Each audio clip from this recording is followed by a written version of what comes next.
the program on the main stage. Today's focus will be: what is Europe's role in the world? It's an interesting question after Ukraine's Zelenskyy yesterday made it abundantly clear that decades of the relationship between Europe and America are ending. So let's see where we're headed, shall we? Well, if you stay with us, you don't have much choice. Coming up next, in the eye of the storm, European security architecture 50 years after Helsinki. You're watching BR24 live.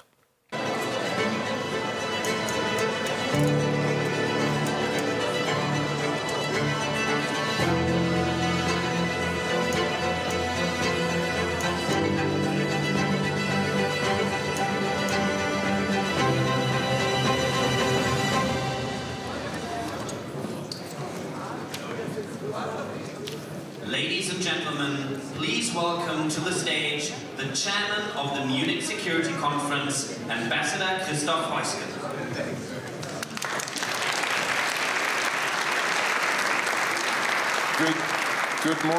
Good morning, everyone. I see a few empty seats. I think 3 days of Munich conference have exhausted many. But I welcome everybody who has survived the last night's kicker cup of the Munich Security Conference, survived the fantastic dinner that the state of Bavaria was offering to the conference, but also the many very, very interesting discussions we had yesterday during the day. Today, on the last day, we want to concentrate on Europe, Europe in the world. We have heard a lot about the expectations on Europe and what Europe is supposed to do and what is expected from it. So we'll talk today also about EU enlargement, EU competitiveness. We talk about a topic that has been on the agenda for many years, for too many years, and this is EU accession by the Balkan countries. We talk about new solutions in a polarized century. We will start with a discussion about Europe 50 years after Helsinki. And those who have lived through this, and I worked with Foreign Minister Genscher at the time, where so much hope was put on Helsinki that it would bring freedom, liberty, the right to choose its destination in Europe 50 years ago. And we are here 50 years later and wonder, has Helsinki ended? Is it a moment, as Kaja Kallas last night said about Munich, are we living in a rerun of Munich 1938? These are questions, very important questions, questions we have to deal with.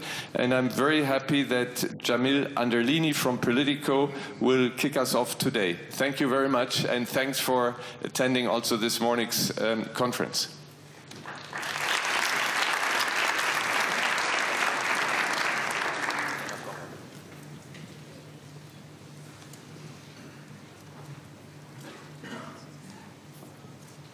Thank you very much, Ambassador. I'm Jamil Anderlini. I am the Regional Director for Politico in Europe. I oversee all of our coverage in this part of the world. I'm really pleased, honored, grateful to be here to moderate this session. It's couldn't be more timely, couldn't be a more important moment. Every year I come to Munich Security Conference and the news is somewhat overwhelming. This year, no exception. I'd like to invite to the stage my panelists, brilliant panel of Alexander Stubb, President of Finland first, old friend. Edgar Zrinkovic is the President of Latvia. Kristian Frostadottir is the Prime Minister of Iceland, please. And Andrej Plenković is the Prime Minister of Croatia.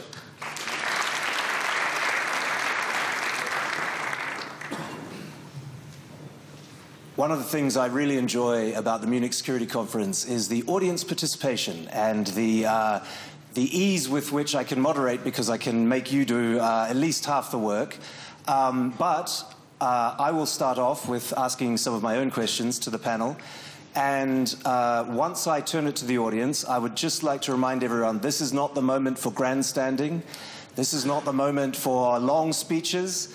This is the moment for questions. You have an amazing panel up here of world leaders, very important countries, small but important, mighty, small but mighty countries. And I would really encourage you, when it comes time for questions from the audience, to take advantage of this opportunity rather than take advantage to make a speech. That would be my request. Thank you very much. So we have here on the stage four of the more resolute members, I would argue, of NATO.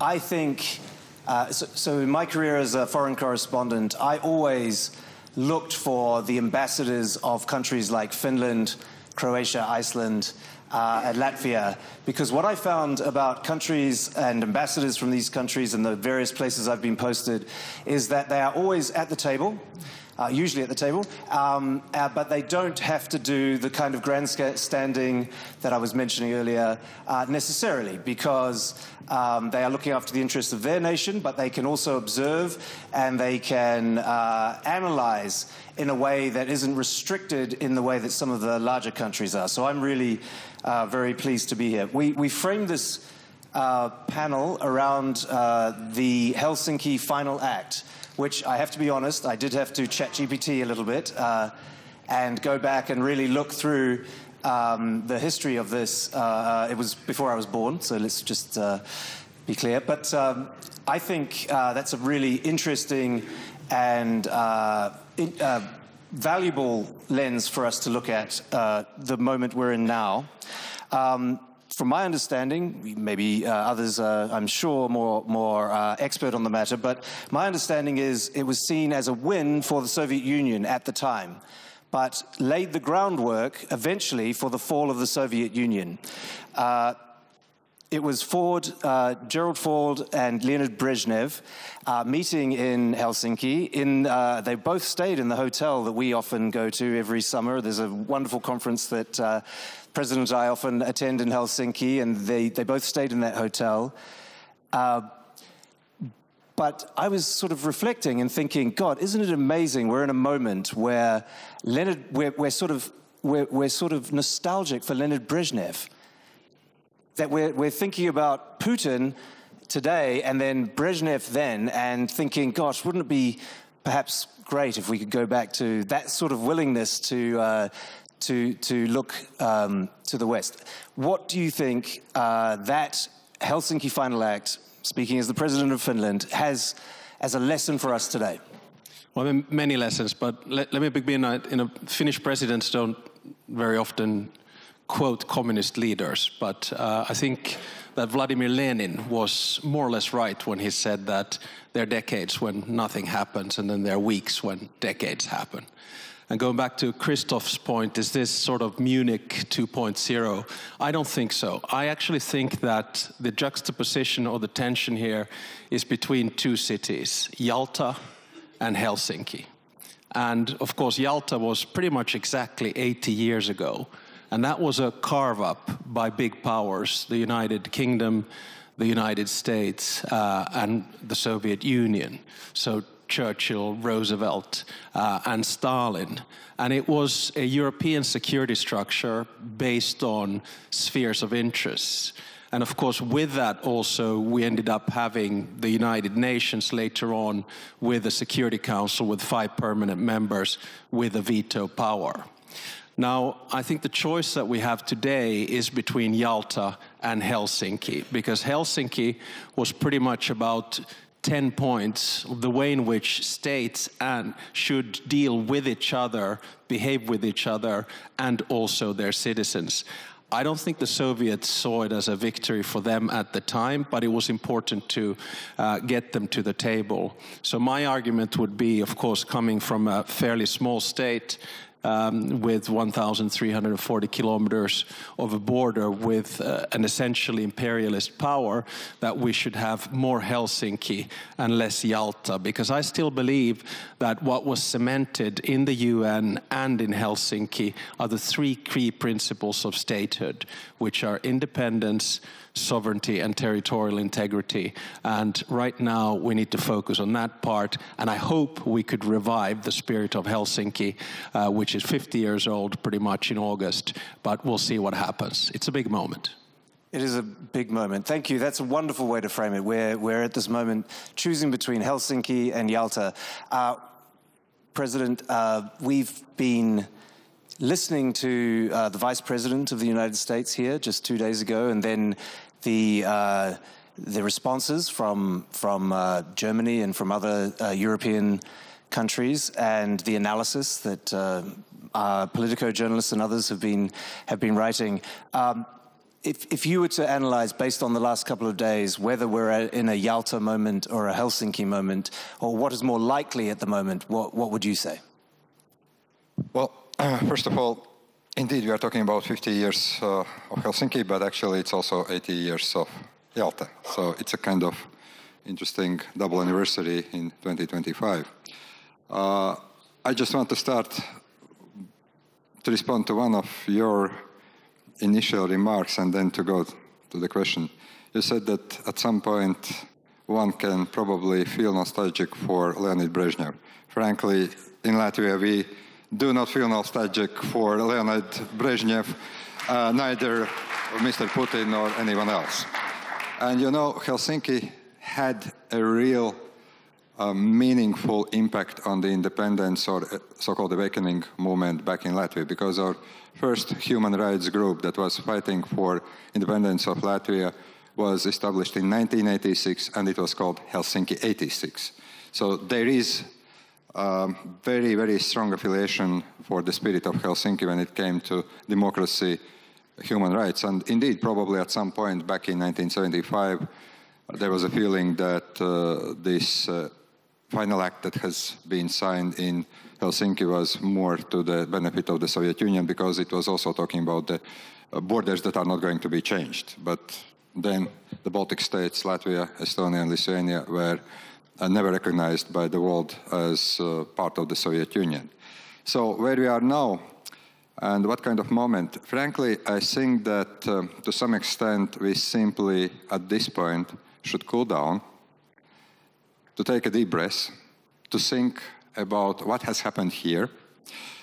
We do have a very emotional situation at this point, because indeed we see that there are very strong statements coming from the United States. We see that there are very strong statements coming also from some of our European friends and allies. We do understand that Germany is currently also in the final phase of elections, and we'll see how it plays out next Sunday. But my advice at this point would be to concentrate more on what we should do. Unfortunately, since February 2022, we were talking a lot about the need to increase defense spending, to increase our defense capabilities. Many things have happened. But let's be frank, we are in a situation where our capabilities are not enough. And if we really want to be a serious partner for the United States, or a serious challenger to Putin's ambitions, then it's about doing real things. I'm afraid that after a couple of days, after strong statements, we will somehow relax. We will relax again, and we will go back to the business as usual. So I do believe we need some time. We need to digest. But Munich is also good, this conference, and the city is good, not what happened here in 1938. Munich is also good to have an open, honest conversation. Vice President Vance put his points. We should respond. I would say that my immediate response to freedom of the speech is yes. We in Latvia cherish very much freedom of the speech. But we also see that Russia is using information, migration, energy, and especially information as the weapon. And if you use this as the weapon, if you attack the very core of the country, if you doubt independence, if you want to get back to imperial ambitions, then of course we see this a bit differently. We are ready to talk about that, explain our point of view, and to engage in meaningful conversation. We'll see what's out of this. Let's see if that works out for you. I hope it does.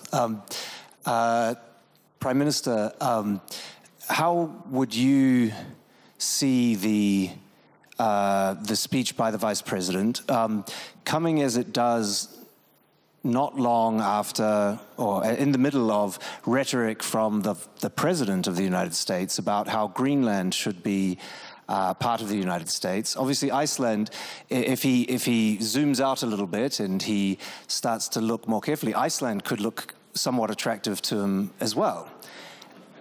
And I'm sorry, I don't want to give him any ideas. He's probably not watching. I think we're live. He's probably not watching, but if he is, I don't want to give him ideas. But is that why you are going to call for a referendum to join the European Union? Because you're worried about getting the Greenland treatment? No.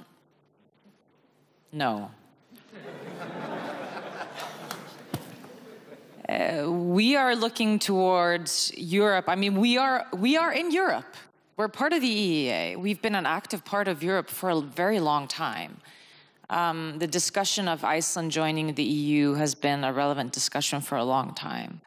I think it's very important. I know there are some disagreements on this, how you frame EU accession, but I get this question a lot, especially after Sweden and Finland joined NATO.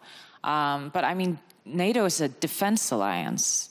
The EU isn't a defense alliance. It's a lot of things, and we're talking about security, and we need more security, but EU is an alliance of values, of politics, of policy, of finance, of economics. And I think it's very important that as Iceland looks towards the EU, that we don't scare people into joining an alliance of such. There is obviously some, real politics that needs to be involved. Iceland is aware of its security situation. We're aware of our position in the Arctic. We can't be naive about it. Security is something that has always been a sensitive topic in Iceland, if I'm just being frank with you.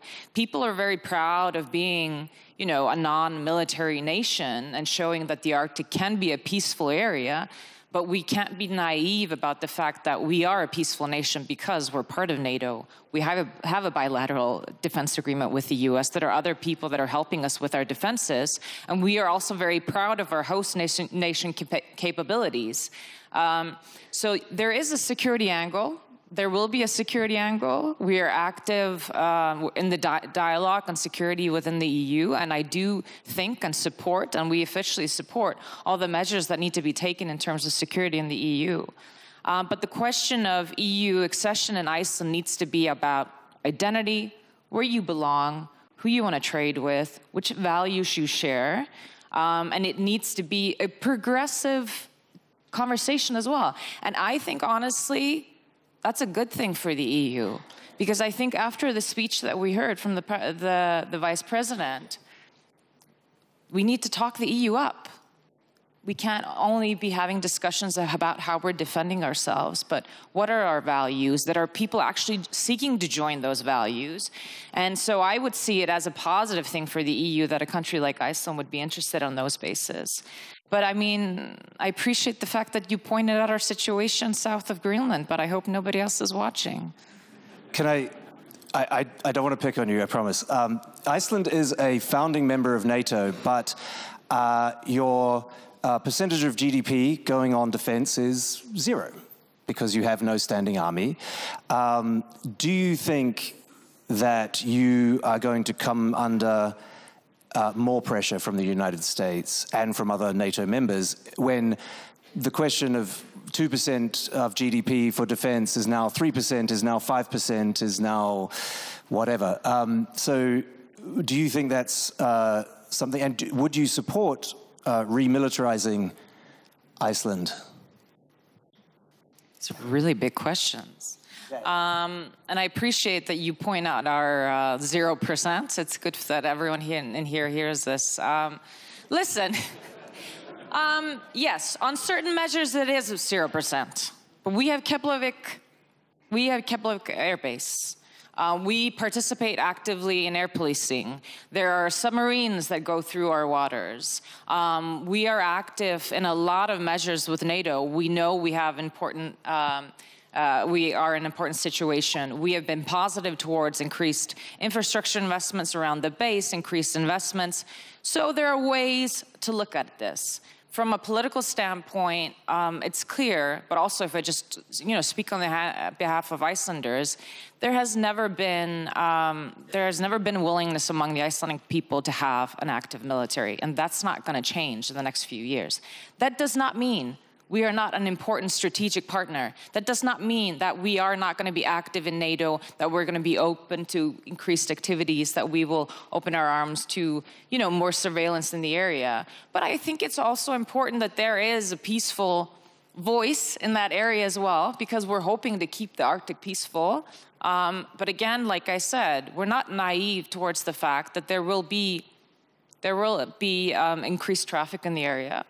We're opening up to that. And we're also revising our security strategies and our security policies. And my foreign minister has this in her ministry right now. I mean, this is a 6-week-old government. There's a lot that can happen in the next 4 years. This is a pro-NATO government. This is a pro-head of state, a pro-European government. So we're open to dialogue, and we will continue to push for increased NATO awareness in Iceland. Thank you very much. Prime Minister, you live in a, let's say, complicated region, obviously. You also are part of a somewhat complicated coalition. You're, I understand, more of a centrist, but you've had to make a coalition with a party in particular that's a bit more to the right, shall we say?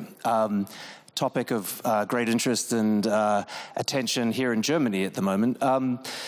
Does the rise of the far right, and others can weigh in if you feel like, but does the rise, I'm not picking on you either, does the rise of the far right in Europe complicate Europe's ability to defend itself? Since what we see with these extremist parties on the left and the right, they tend to be quite pro-Russian, quite pro-Chinese, quite pro-authoritarian. So do you feel that the rise of the far right, we don't have to specify your country, but across Europe, do you think it complicates the defense of Europe?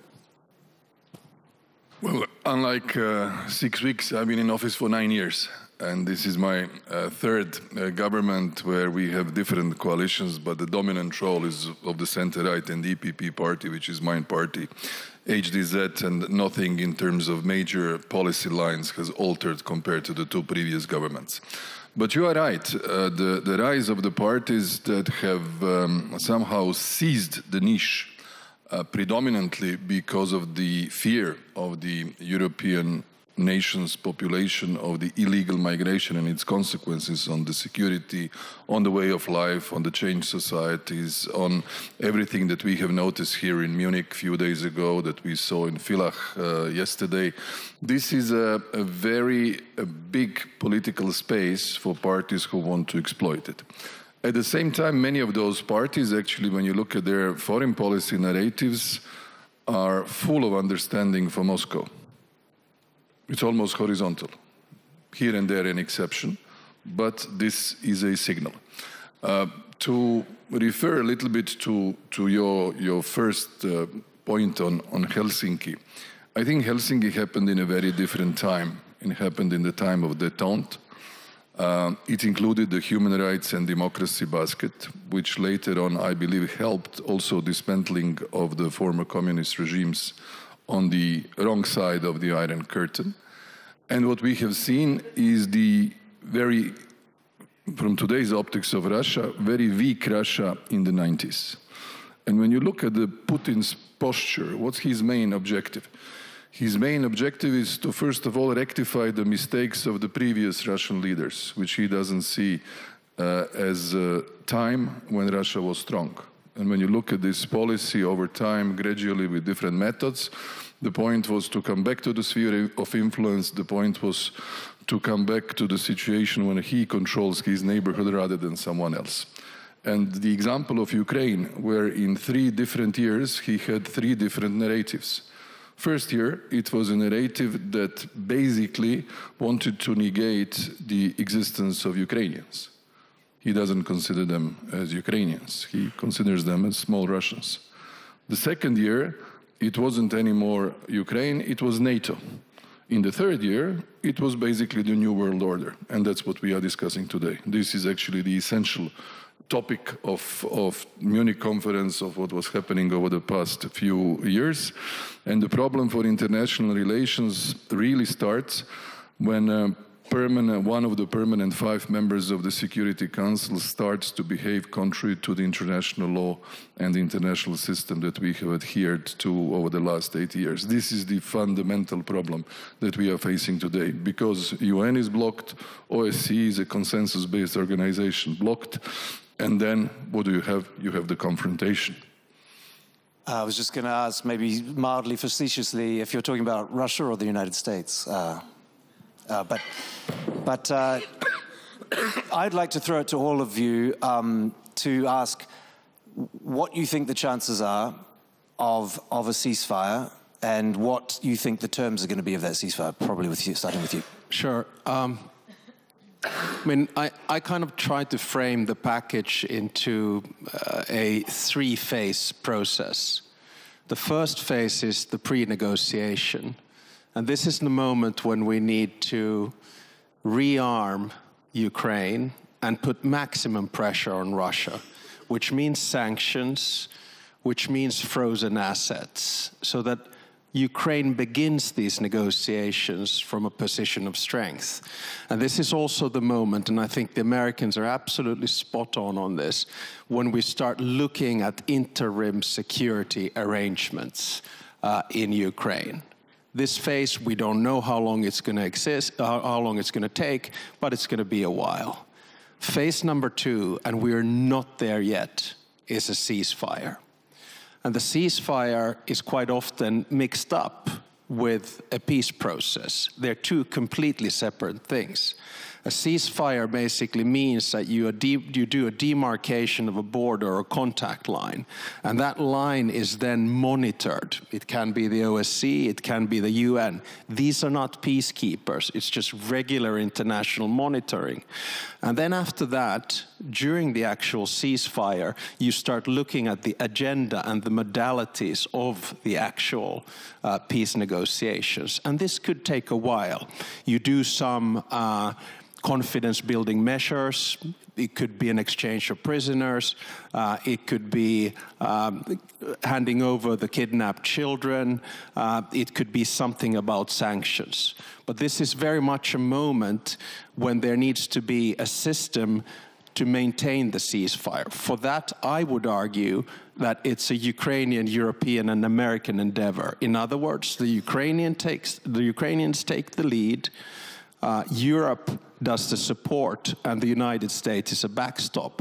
I've heard from a lot of senators here during this week an excellent idea, and the idea is that if Russia ever were to attack Ukraine again, that's when NATO membership would materialize and NATO would come back in. That is the ultimate backstop and deterrent for the situation. But we are not there yet. Then we come to the third part of it, which is the actual peace negotiations.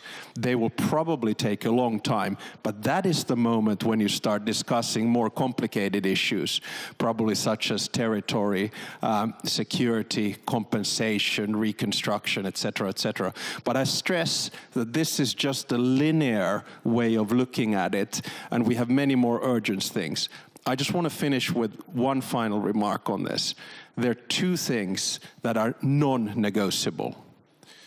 One of them is EU membership and NATO membership of Ukraine. That is a decision for the Ukrainians. The EU process is ongoing. Ukraine will become European, not Russian. And this is already a big loss, I think, for Putin. And the other one is NATO membership at some stage. The other thing that we should not discuss is what we're discussing here today, is new European security arrangements. There's no way in which we should open the door for this Russian fantasy of a new indivisible security order where you can do spheres of interest. And here's where I come to the absolutely final point. And that is, I think in this war, the three fundamental questions for Ukraine are independence, sovereignty, and territorial integrity. In World War II, Finland maintained independence. We lost sovereignty to decide which organizations we wanted to be in. And then we lost 10% of our territory, including the areas where my grandparents and my father was born. Let's just make sure that at the end of this process, we don't have that predicament for Ukraine. That's what we're working for.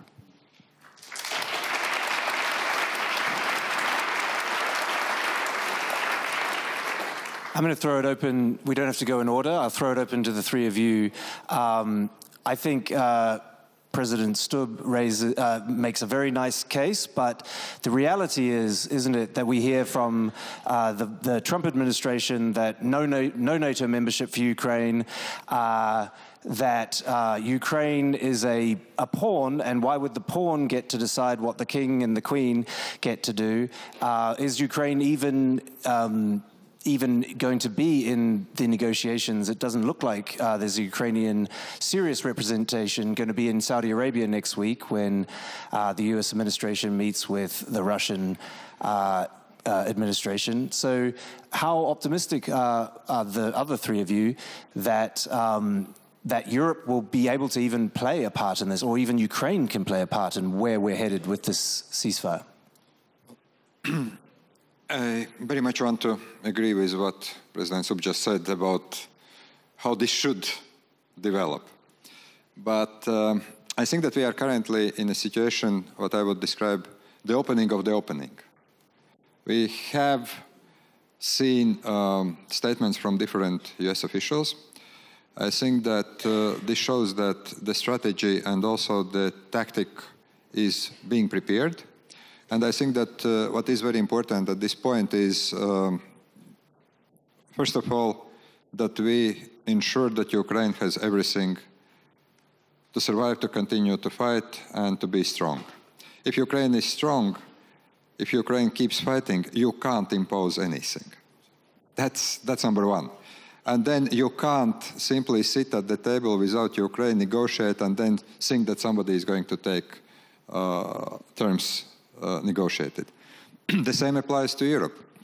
I very much agree that Europe, and here probably we should talk not only about the European Union, but wider Europe, including the United Kingdom, including some other European countries, Iceland, Norway, maybe future EU member states at some point, that we take greater responsibility, but if we are supposed to take some responsibility, Europe must sit at the table as well.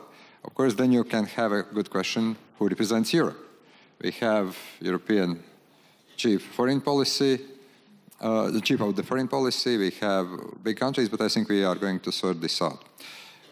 And finally, you know, I very much trust very good intentions of the United States administration. I do believe that the United States want to end the war and they want to have a long-lasting peace. The guy whom I don't trust completely is Mr. Putin. And that's where I think our biggest delusion may come. And that the big question is, are we talking about the ceasefire or are we talking about kind of permanent, durable peace? I don't believe at this point that Russia is interested in a peace deal. Most probably we can call whatever we like what is going to be signed at some point in the future and implemented or partly implemented. And I was actually delighted to hear that we are not talking about Minsk 3.0. We are not talking about some other deals, but we should understand that at this point, we are at the very beginning of the process, and there can be many things that can go wrong, or there can be also very pleasant surprises, and we all of a sudden get 2025 as the year to celebrate somewhere 50 years from now. Who knows? We are at the opening only.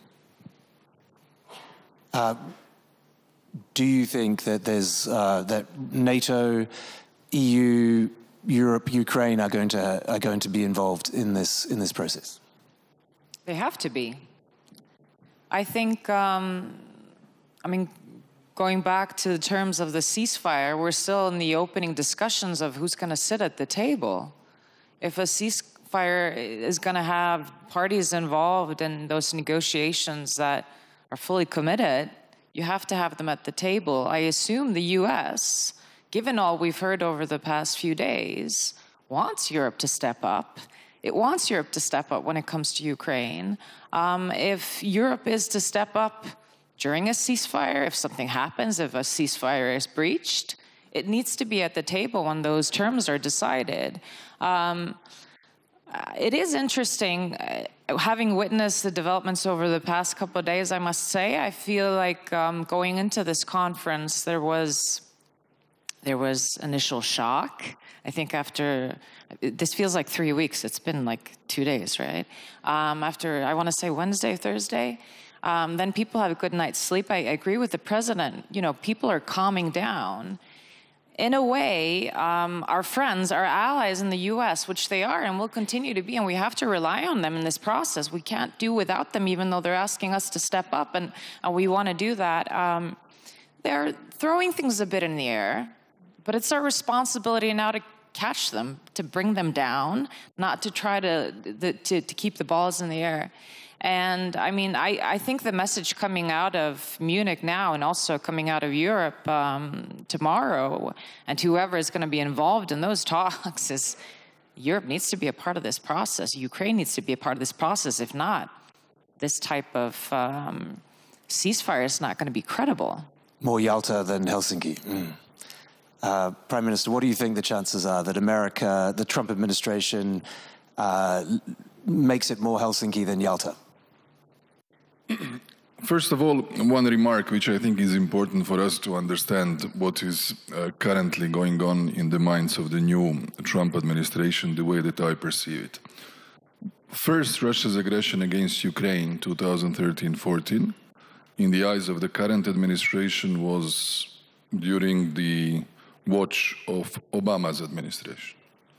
Second aggression in Ukraine happened during Biden's watch, which means the sense of identification with these two wars from the perspective of President Trump, who claimed during the first mandate that he was a peace president and wants to be again the peace president, is essential for us to understand what's going on. This is key. And when you look at the initiatives, whether it's the Middle East or whether it's Ukraine, the way that the signals are sent, the major objective for the United States administration today is to stop the killing. This is number one.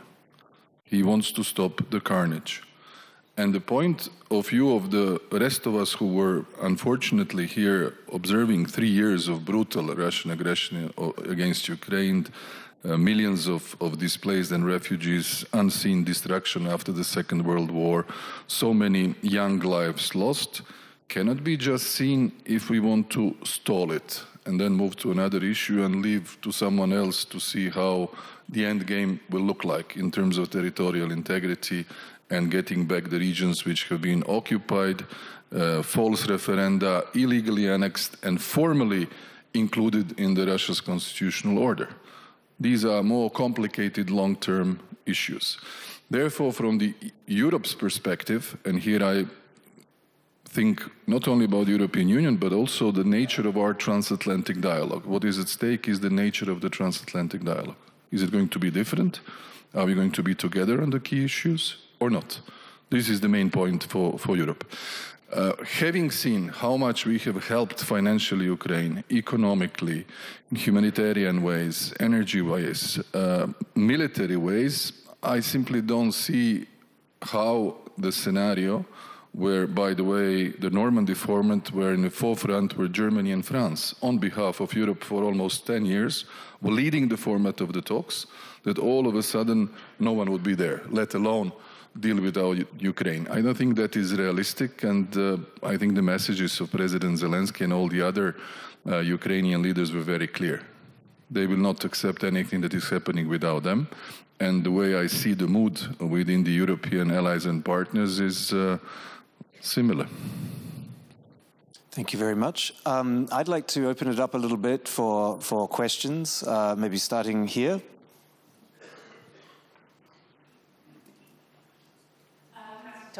I think in general, the sort of call for let's not get overwhelmed by emotions and let's not concentrate on declarations is a very wise one.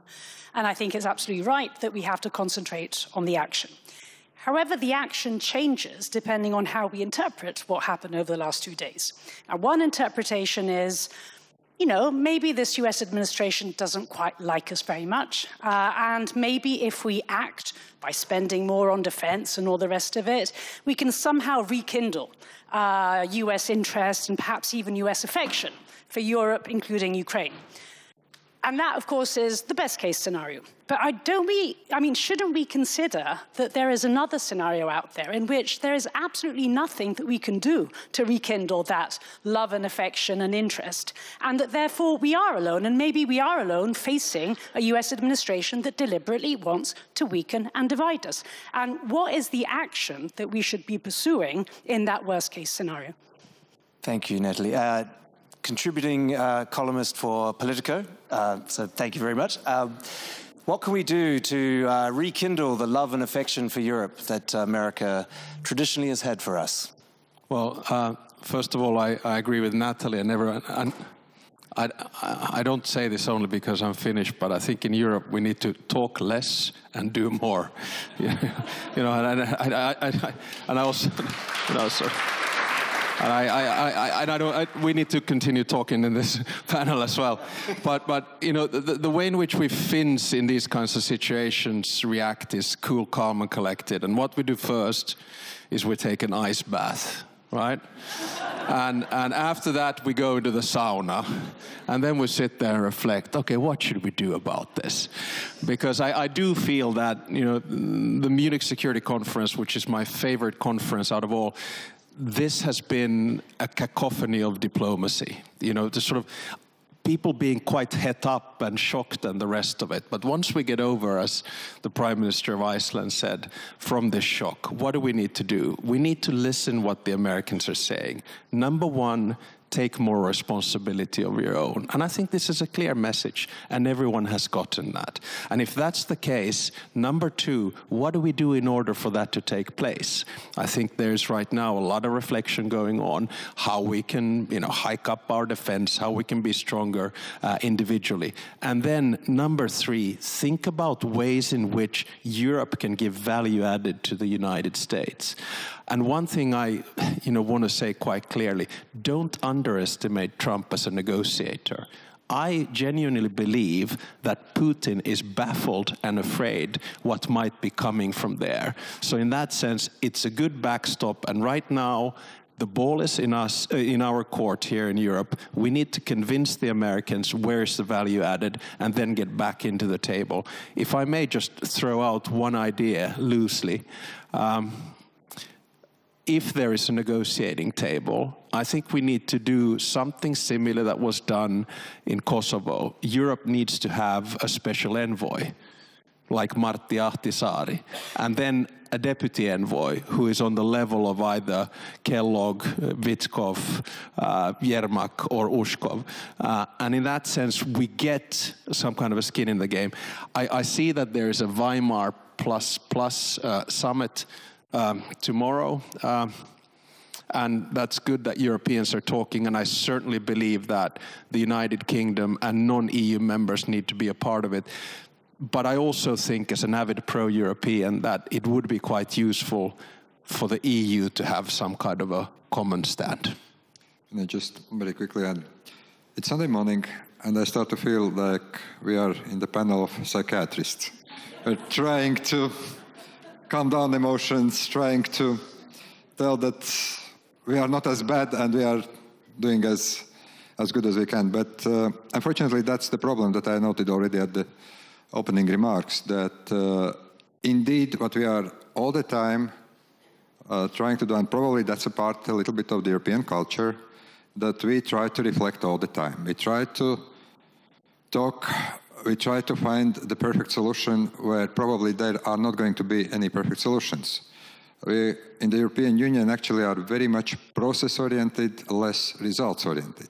And this time, this is coming back to some extent. Look how many times we have been talking that we need to be serious about defense. One thing that probably went unnoticed on Friday, but I think it was a very important announcement by the President of the European Commission about the deficit rules being, let's say, lifted or liberalized when it comes to defense spending. It was long overdue at both levels, at the national and also European. Now, of course, we will need to generate that money. You can, of course, raise deficit levels, but still you need money. Then we all know about defense industry. We all know that Europe is lagging behind in many fields: technology, artificial intelligence. US currently invests, we regulate, all those things that we are talking all the time. But where I do believe, but we need probably to end looking at our relationship with the United States, it's, as you described, it's not love and hate relationship. Most probably we have to get into the transactional mode. We need to understand that this is changing. And if we are strong, if we have something to offer, and here I agree with Alex, then we are going to be interesting to the United States. If we are just continue having those nice conferences, talking and whining, then we are not going to be interesting to our own publics very soon. And that's the problem today. But again, I very much agree. We are talking what we should do more. We continue talking. Now, probably, hopefully, in a year's time, we are going to talk about the first results, hopefully. You sound a little bit like the Vice President of the United States. Yes, sir. Thank you. Oleksiy Goncharenko, member of the Parliament of Ukraine. And my question is, I address to European leaders. It's really the moment of truth. Definitely for Ukraine, it's about our life, but also for Europe. Because if this crisis, if this war will be resolved without European role, it means that Europe as a geopolitical player does not exist. That's all. And I think this is the moment just to be present. And for this, I want to see Europe taking initiative. Not waiting for what will be said from the United States of America, but saying our own position, European position, how it should be, openly and clear, and definitely act. I agree with President Stubb. So my question is, and my address is, seize Russian assets now. Not freeze, not all this talking. That's in the hands of Europe. That's something you can do right now, not wait any minute more. Thank you. Thanks, Alex. Maybe ask Prime Ministers to, what do you think about seizing Russian assets? I think it's something that needs to be seriously talked about now. If you think about, as Stubb was saying, for Ukraine coming into this from a position of strength, we need to have Ukraine as strong as they can be in these negotiations, and this needs to be seriously considered. I also want to agree with what's being said here, that Europe needs to take the initiative. And if I just piggyback off of the initial question, I mean, I have 2 points here. The first thing is, we still need clarity about what the U.S. is saying and what it is expecting. I feel like we're debating things in public that maybe should be discussed in some cases between actors than in the press. I'm not saying this shouldn't be an open discussion. Don't misunderstand me. But there's a lot of hot air. There's a lot of, thinking about things that are unsure. And I think we need to come out of these next few days with some more active clarity about what the U.S. is actually saying. That doesn't mean that Europe has to wait, and hold its breath until the U.S. says something. But let's just, make sure we're reacting to the right things. But then I also want to say, I feel it's easy to become very negative towards this relationship between the US and Europe. I think it's, not to speak poorly about the press, but it's negative news drives things, right? People want a negative spin. Listen, you can have a relationship with an ally that changes over time. It doesn't always have to be the same thing. And we're pretending like this is a new thing. Discussions about security in Europe have been taking place for a long time. There is a trigger now. Can we agree this might be an uncomfortable setting, especially because the sovereignty of a country is involved? Yes. But that doesn't mean relations with the US have to be bad. They have to be strong. Most of these countries that we're talking about are in NATO with the US. So I see there are also opportunities from this difficult, extremely difficult position when it comes to relations with the US. But on Ukraine, I completely agree. There needs to be a strong one message, as Zelenskyy said, from Europe, that Europe is standing with Ukraine. This is why Europe needs to be at the table to support Ukraine and in the aftermath of ceasefire. But obviously, Ukraine needs to be at the table.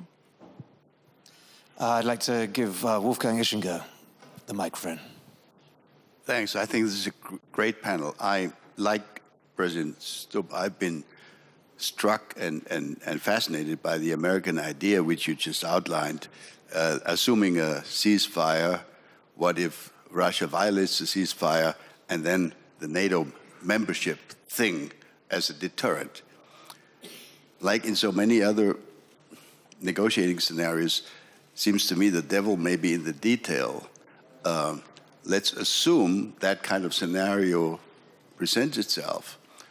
Russia surely will want to say it's the fault of the Ukrainians. They attacked us overnight and we had to defend ourselves. And then I bet you, Alexander, there will be one NATO member or two or three who will say, we're not ready to, to vote in favor of membership because we have no parliamentary majority in favor of that. In other words, my question to you is, are you sure we're going to be able to present this as a credible deterrent?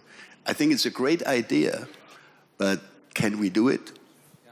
No, thanks. And first of all, if I may just personally also, Wolfgang, congratulate you. I mean, what you've done and your whole team has done here for the Munich Security Conference is simply remarkable.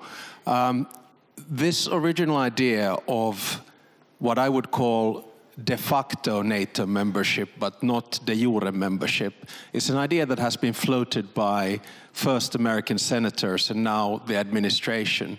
So I take that idea very seriously and as a good possibility.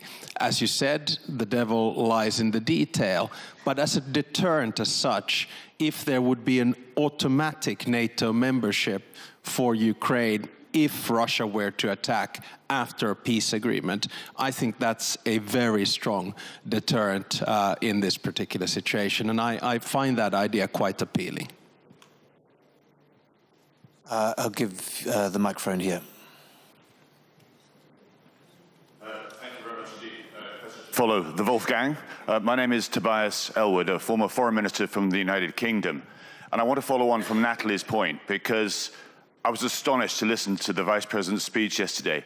I represent the constituency for 20 years of Bournemouth East, jolly old Bournemouth, south of in the UK. I was astonished to hear of an incident mentioned in the Vice President's speech about that abortion clinic. And that's the concern I have. In that abortion clinic, that individual was pleaded with for an hour and a half to say, please leave. There's a dispersion order around this clinic here because of previous disruptions. Please leave, please leave. And he refused to leave. He wanted to be arrested. And yet it ended up in the Vice President's speech here at the Munich Security Conference.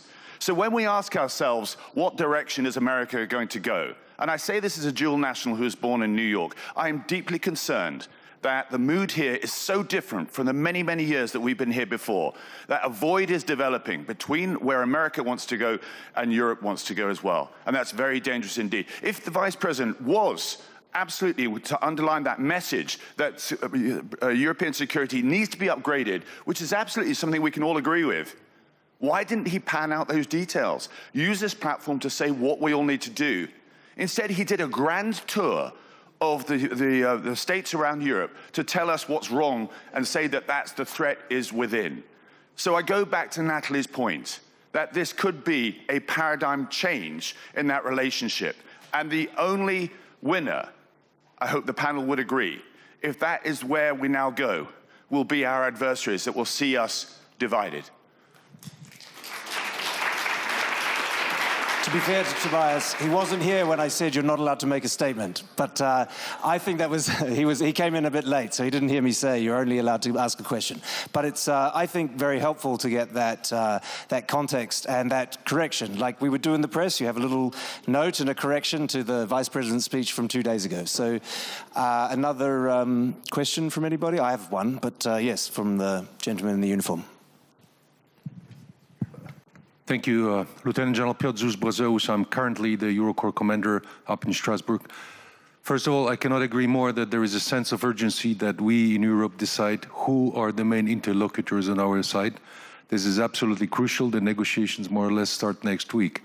So it's a really sense of urgency. But the question is,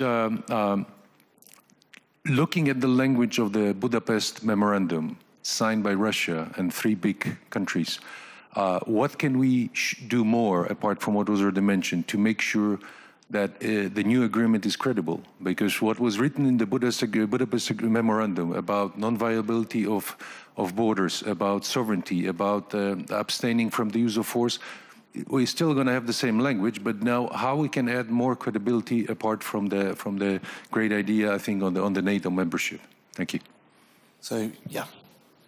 If I may pick up on this question and refer to the Ukrainian member of the parliament, I think that the 16 packages of sanctions vis-à-vis Russia are an amazing development. I don't think we've ever had so many restrictive measures on anyone so strong and so often. Plus, there are legal proceedings about the frozen assets, especially in Belgium, because most of them are actually in Belgium. So there are steps being taken in that direction. I think mentioning the Budapest Memorandum is essential to understand the position of Ukrainians.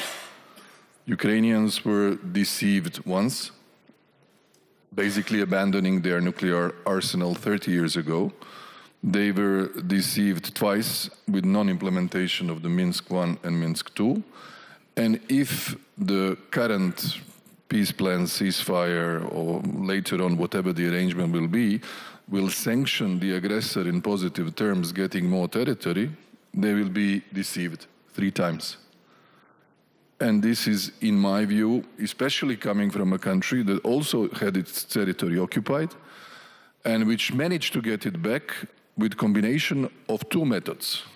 Method number 1, and occupied territories were there for 4.5 years and the remaining part for almost 7 years. We got it back when we managed to strike back when we were strong.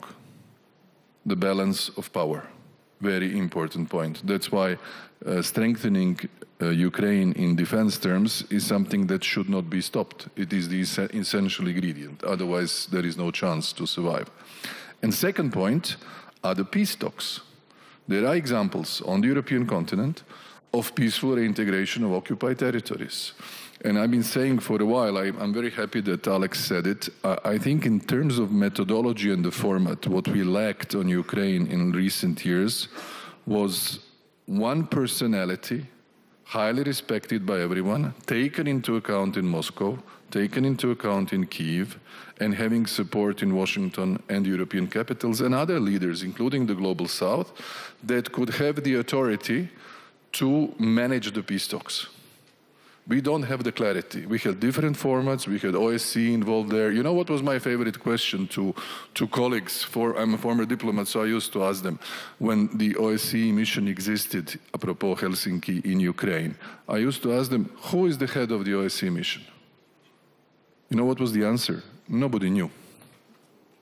I'd like to nominate Wolfgang. The visibility was lacking. We need a high visibility of someone strong who can manage the process. We've only got a couple of minutes left. I have a question for all of you. I've been talking to a lot of industry, particularly in Germany, but across Europe, and some of the reaction I've heard is that America has abandoned us, or is in the process of abandoning us, and we need, as Europe, to look elsewhere, and China is the solution. I'm interested to hear from whoever would like to take that one, whether you think an alternative for Europe is a much closer relationship with China. No. I mean, come on. Anyone else? I mean, no. Let's come on. We've had a U.S. administration now for 3 weeks. And yes, we are looking at a shift. But to say that we are now abandoning a historic interest and value-based alliance to tilt towards China, I just think that whole question is absurd. Sorry.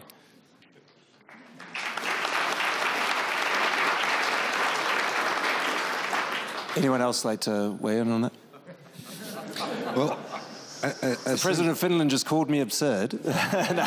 No, this is journalistic twisting. I did not call you absurd. I called the question absurd. Great honor. A great honor. Alex, headlines will go anyway that way. No, but on a serious note, no, I don't believe really that this is the kind of moment where we should really get into this mood. And let's face it, we are not going to get anything out of change of this kind of strategic paradigm. I really hope that we, again, at the end of this panel, that we stop sounding like, sorry to say, desperate housewives that are getting into the kind of... Or house husbands. Whatever. That we are getting into this kind of mode where we have not yet sorted out our own house, and we should, that we still, and I agree here, we have less than months since this administration is in the office, and indeed, taking into account with all the differences, with all what has been said about Vice President's speech or any other statements, believe me, the speech of the Chinese leader would be even much, much worse to deal with. Thank you so much to my panel. It's been a great honor to be here with you. Prime Minister, President, thank you so much. Thank you to the audience for helping me with that, and see you next year.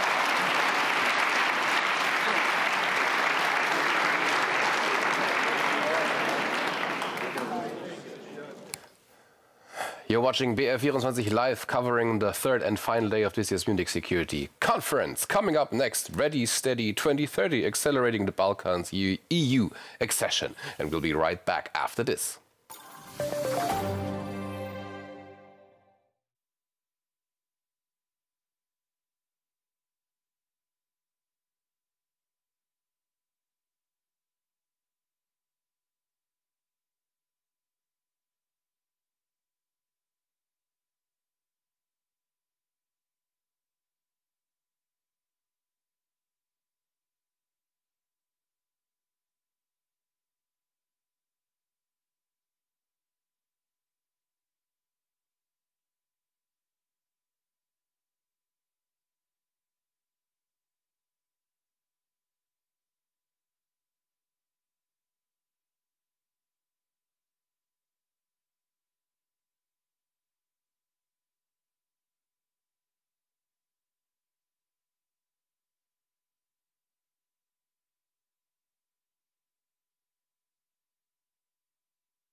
You're watching BR24 live, continuing on covering this year's Munich Security Conference, and we'll dive right in.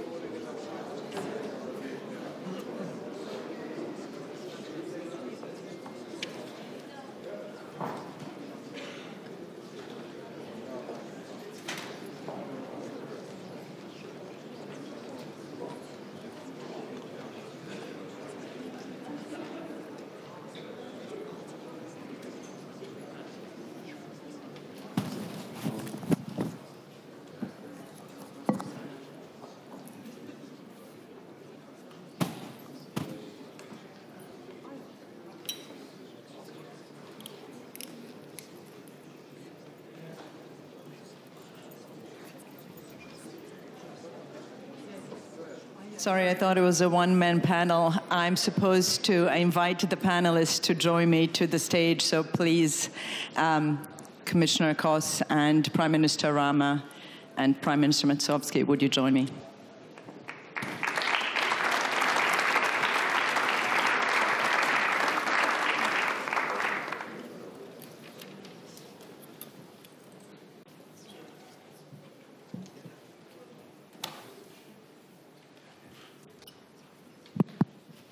So good morning, everyone. I'm Ida Ruge, Senior Policy Fellow at the European Council on Foreign Relations in Berlin.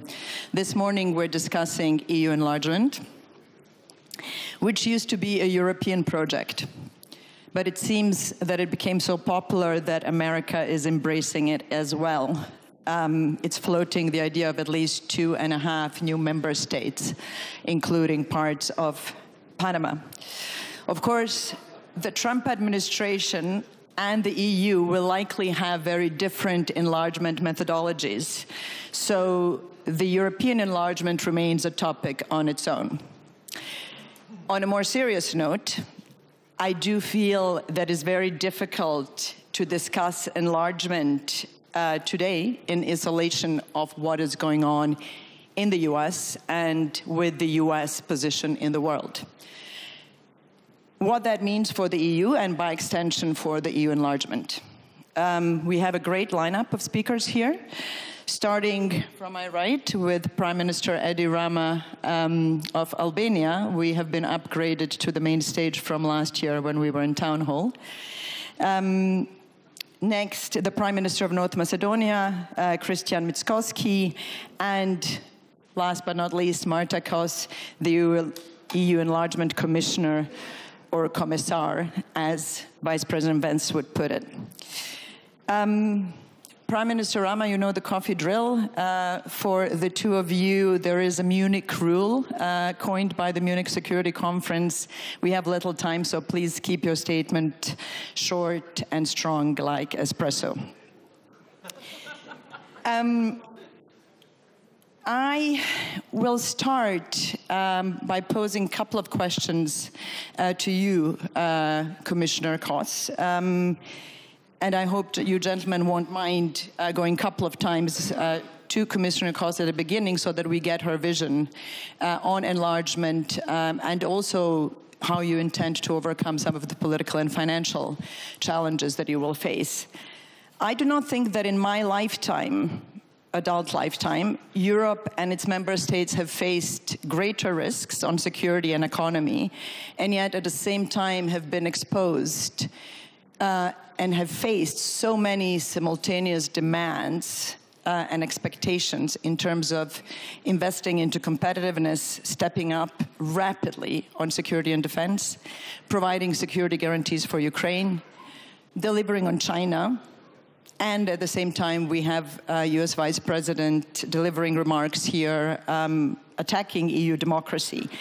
And so you would think that in this situation, the EU needs to focus on these challenges and kind of go smaller because it needs to maintain coherence and unity. Yet you and President of the Commission, Ursula von der Leyen, have both said that we need to accelerate the process. So why now? Why at this very moment do you think we need to accelerate enlargement, given what is going on in the world? the enlargement today is not affected just by what the US are doing, it is affected by geopolitics. And when my country, Slovenia, entered the EU, if I simplify it, it was quite easy in the sense of if a country fulfills the criteria, it can get in. Later, it became more difficult in the sense of the member states have to go deeper, then we will enlarge. But today we have a specific situation, then we have disruptive external forces who would like to see us fail. So it is clear the priority, I wouldn't speak about just the enlargement, it's unification of Europe. That's why it is getting more and more important.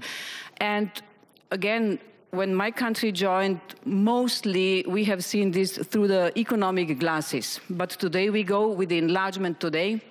We somehow go back to the roots why the EU has been established. It has been established to preserve peace, freedom, security, prosperity. Now we go back to security and to peace. And this is the most decisive element. But this is also the strength of the EU.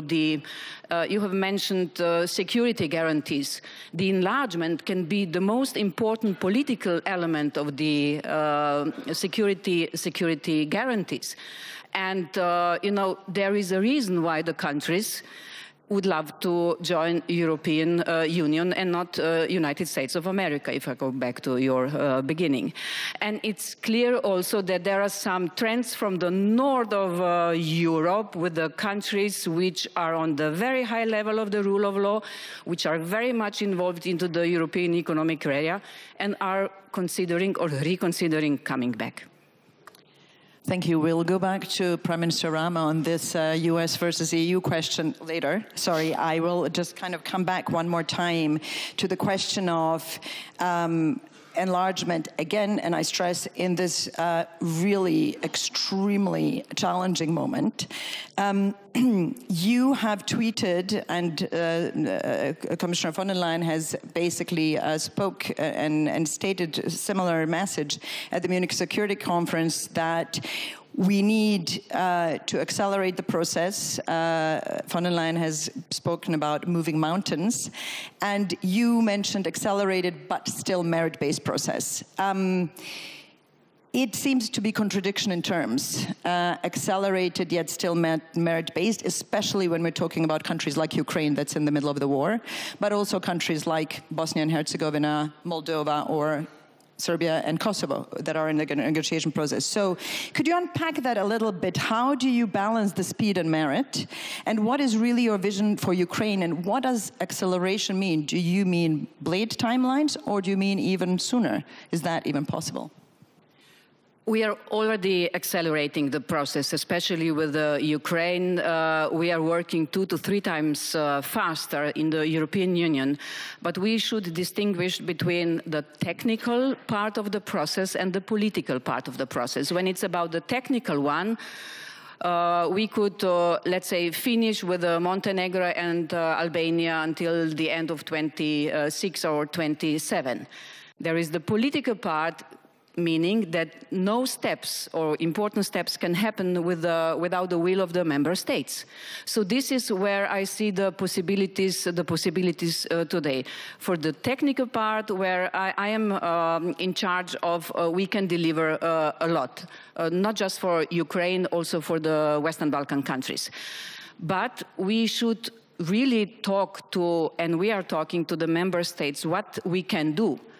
It is merit-based, the technical part, but there is also the political will. And this geopolitics I was talking at the beginning about, it's playing an important role. Some people, you know, see the discrepancy or paradox between geopolitics and merit-based.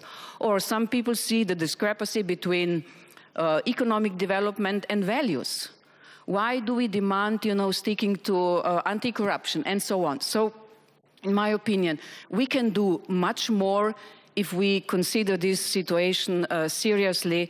And one remark to your first question, you know, the EU can bring the candidate countries in the EU, not the United States of America.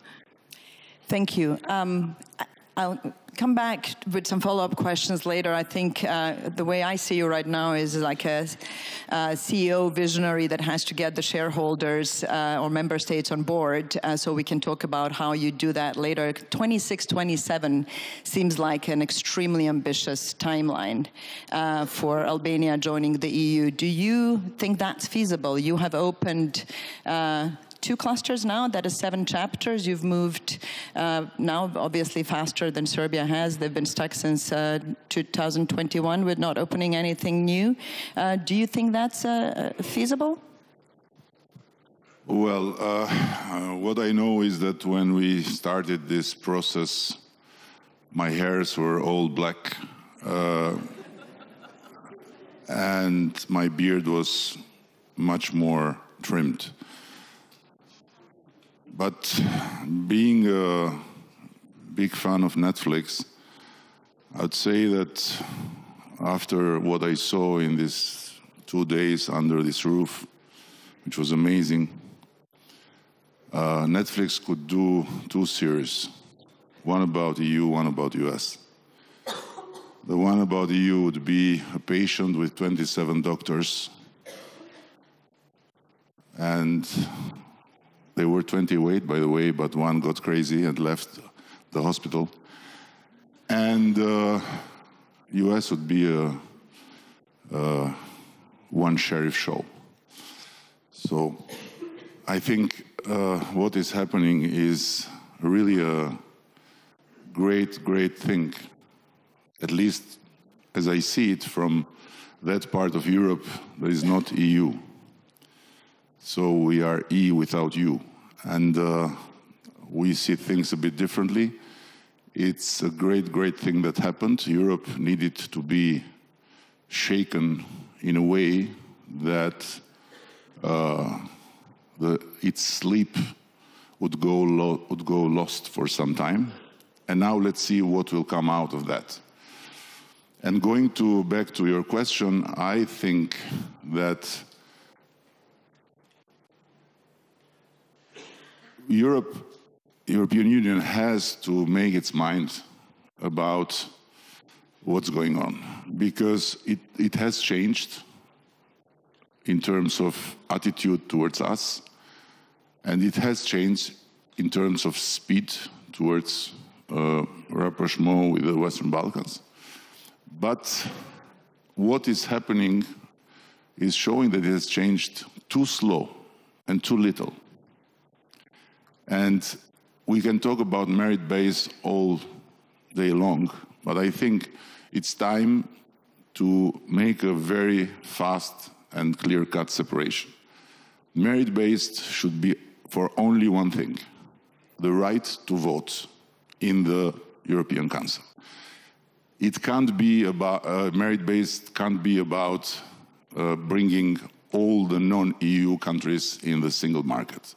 Merit-based can't be about bringing all non-EU countries in the whole operation. Are you saying that there shouldn't be, what are you saying exactly, that there shouldn't be a criteria on sort of legislative alignment, etc., for the EU single market, or?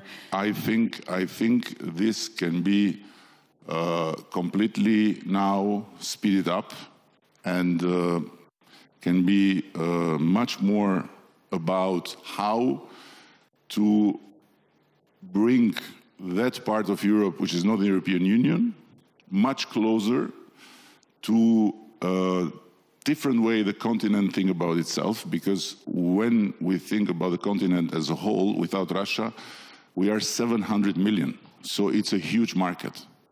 And the European Union has to do something about it, in the sense that what is out of the European Union cannot be up for grab for everyone else but for the European Union. This is what I mean. And the Western Balkans should be seen like the tech park of Europe, in the sense of it's where a lot of things can happen, like a lot of things happened in Poland, in Czech Republic, in Slovakia and other countries, when the Western companies went there, invested a lot, brought a lot of dividend back in the European Union, and helped these countries to go up in a very, very impressive speed. So this is what I'm saying. There is a lot to change. Europe is not me saying, you know, everyone says it. Mario Draghi made a damning report that Europe has to change or to die. So it's about competitiveness, it's about getting out there with a new strength, and it's about not trying to respond to ourselves, to be just self-referential, to think that we have a divine decree for keeping the moral high ground and all the other are morally suspect. Because for example, we in the Western Balkans are morally suspect. But to be much more capable to adopt to the new challenges. So if I can interpret you, I saw a lot of victims today, yesterday, the day before yesterday, a lot of people feeling like you know, something went terribly wrong, but it's not true. It's not true. It's a great opportunity to wake up and to run and to take back what has been lost in so many years of so much regulation, of so much talks, and of so far less actions. So you've merged both the EU internal reform, competitiveness, and sort of what you're arguing for is a quicker accession to the single market of the Western Balkans, really kind of releasing other. Not only Western Balkans, everyone. Yeah. Everyone in the continent, all the EPC, the European political community, should become now the new platform, and the European Union should invest on a lot of thoughts, a lot of its energies on the EPC, and Europe as such should become a very, very different continent based on, first and foremost, giving to everyone new opportunities to grow economically and to be in a better place. Otherwise, it will be impossible. Thank you. Prime Minister Mickoski, welcome. You became Prime Minister in June last year, and since then, North Macedonia has not opened a single new cluster or chapter with the EU. You've obviously, for a very long time, together with Albania, but specifically North Macedonia, been blocked and a victim of sort of bilateral disputes. And part of the requirement that exists now is the constitutional change to include Bulgarian minorities in the preamble of the constitution. You have proposed adopting these changes in the parliament, the constitutional changes, but for them to enter into force once the North Macedonia enters the EU. Bulgaria has rejected this. What is your plan? How do you intend to proceed? How will you tackle this? And do you still see the EU path as priority? Thank you so much. I'm thrilled to be on the stage with this lovely lady and the gentleman, and of course with you. It's my honor. Our endeavor when it comes to the enlargement and accession to EU started much more prior Albanian endeavor. Even we started our journey even prior Croatia. And we've become, together with Croatia, 2 decades ago, candidates. We received first report together with Croatia in 2008 to start negotiations. Now Croatia is for almost 10 years a part of the EU, part of Schengen. They're using euro as a national currency. And we are at the same place where we were 2.5 decades ago. Why? Because for us, merit base is a bit of a fairy tale. It's not like, how to say, it's not like something that we would like to see. It's something that is binding for us. And therefore, I think that this fairy tale for us seems like a moving target. We are a victim of bilateralization, or to be more precise, our journey to EU is very, very complex. Because instead of bringing Europe to Balkan, we are somehow bringing Balkan to Europe. There are some, unfortunately, European member countries which are coming from Balkan, and they are bringing bilateral disputes together with them in Brussels instead of bringing Brussels values to the Balkans. I'm sorry, because we don't have that much time. Can I return you to my question? We are all aware of the sort of long history and all of the efforts North Macedonia has done, including changing its name. But this concrete step that needs to be done is a precondition to open first clusters and chapters. What are you going to do about it? The name was not only one example of interference into the domestic issues of sovereign country. That was last one. The first one was, let me remind you, change of flag. Can we please go to the question? We have very little time. I need to move on with the questions. If we want to give a precise answer, then we have to have some introduction. No, but I think everyone knows the history of blockages. What we need to look is a little bit, where are we going? And what do you think? Our milestone is and will remain to become a part of EU. And this is without any doubt. Please consider this as I told her last time in the panel, if you invite Balkan men, don't ask from them to be short. Talk to, especially when they're so tall. But we are limited by MSC rules, not by my own. I'd love to hear you talk more. I'm listening some voices here that there was a speech during the first day, during the opening, from the Vice President J.D. Vance, and I'm hearing some voices that that was a speech with huge interference in some of the domestic issue. Change of name, change of flag, change of currency. What is it? Isn't it interference into the domestic issues?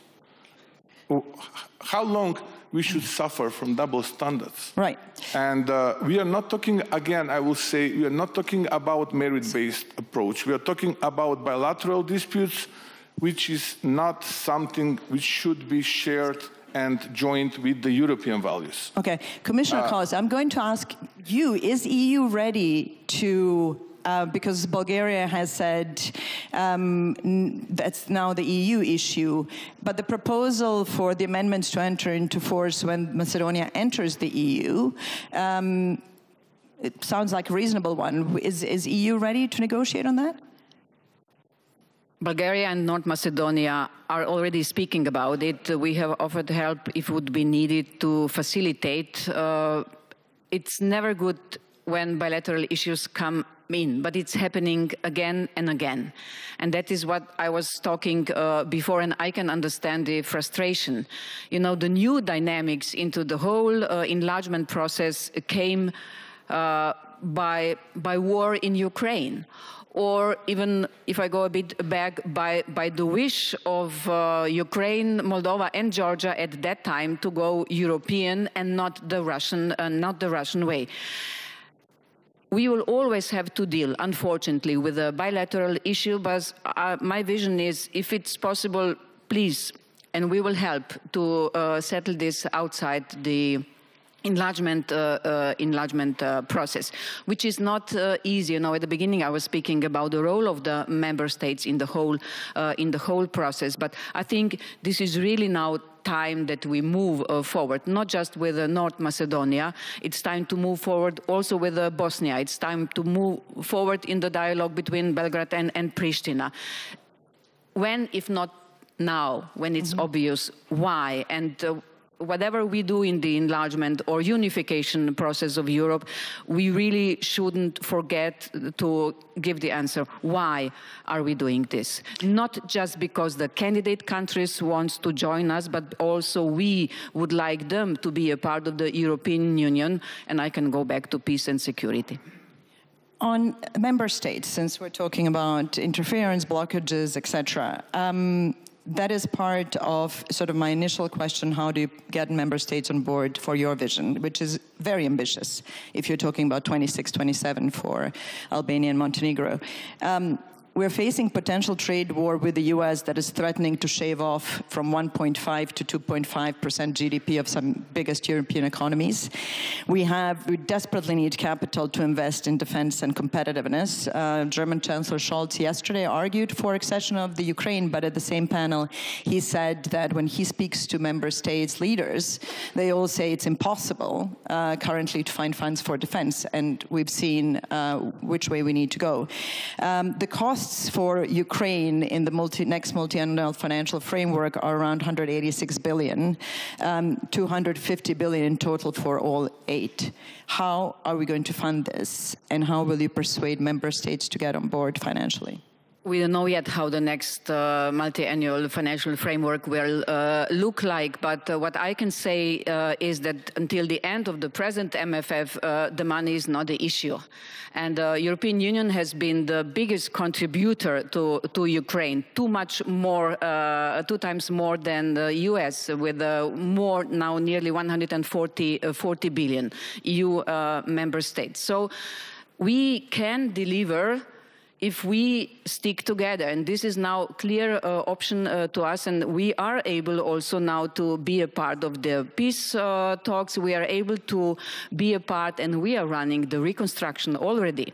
Mr. Costa was yesterday speaking about 3 points important for the future of Ukraine. The first part is security guarantees. I was talking before, enlargement as political element of this. Second part is reconstruction. We are already doing this. Third part is accession process. We are already doing this, so we are delivering much more. But here in Munich, mostly we speak about the military part. Well, 1,300-kilometer-long border with Russia, where America has said they're not intending to provide any security guarantees, is a big challenge. Of course, and we know this, and we are working on this. The European Union has been able to find solution to unimaginable problems in the past, and perhaps we needed this push too. And I hear all the time, yeah, we should ask what we can do by ourselves, in spite of what they are doing. But I agree, you know, getting the decision when you have 27 members, or getting a decision when just one man is taking the decision, you know what is more difficult. Thank you. I'll ask all three of you the same question. I'm curious how you see it. U.S. has traditionally always been very supportive of EU enlargement, and in fact, most of the sort of policies and instruments of the EU, of the U.S. have very often been put in kind of complementary way to the enlargement process and generally promotion of EU norms and values. We see a big reversal now. With the Trump administration. USAID projects abolished many of, around 1.6 billion funds that had been provided, many of them supporting projects that actually work towards achievement of the EU goals. But also heavy lifting, hard power, sanctions, etc., to deter destabilization of Bosnia by Milorad Dodik, or go after money laundering, corruption, etc. If that is withdrawn, which is a possibility, do you think that's going to present a problem for the enlargement? Is it going to present a problem for your countries in meeting the criteria?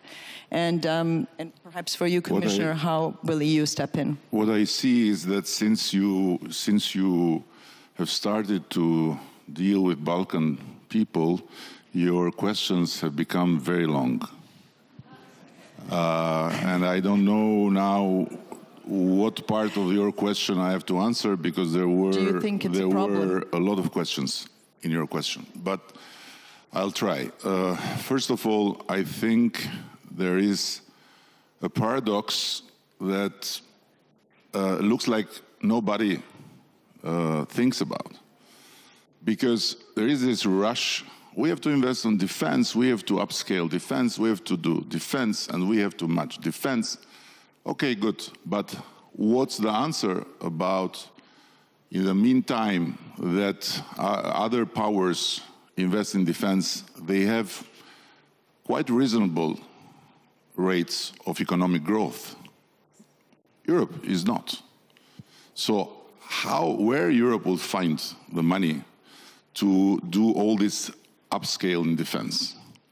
And I have never heard anything more shocking, anything more traumatizing, anything more crazy, that we have to leave aside education, healthcare, and the rest, because now our priority is to survive.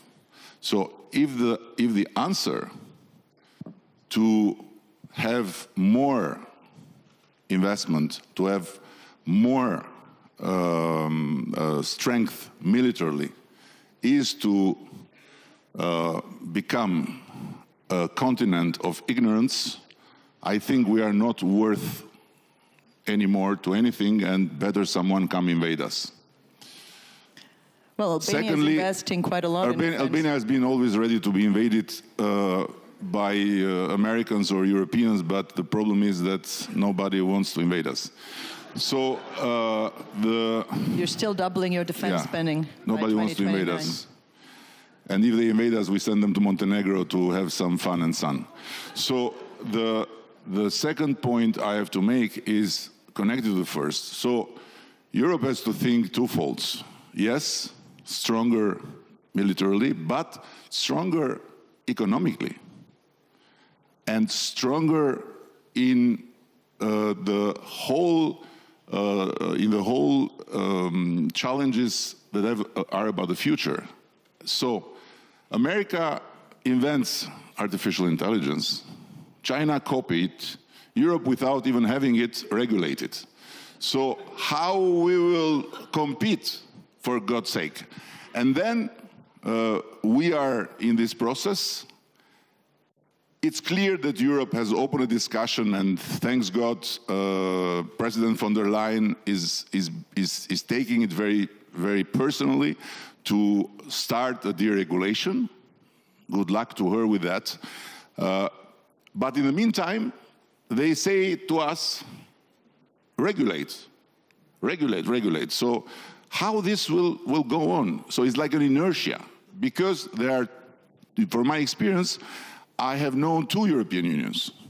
One, the one that everyone knows, the European Union of leaders, of big discussions, sometimes of big debates, sometimes of big neurotic processes, and another European Union that works like a Swiss clock, 24/7, 30 or 40,000 people producing every day, I don't know how many regulations.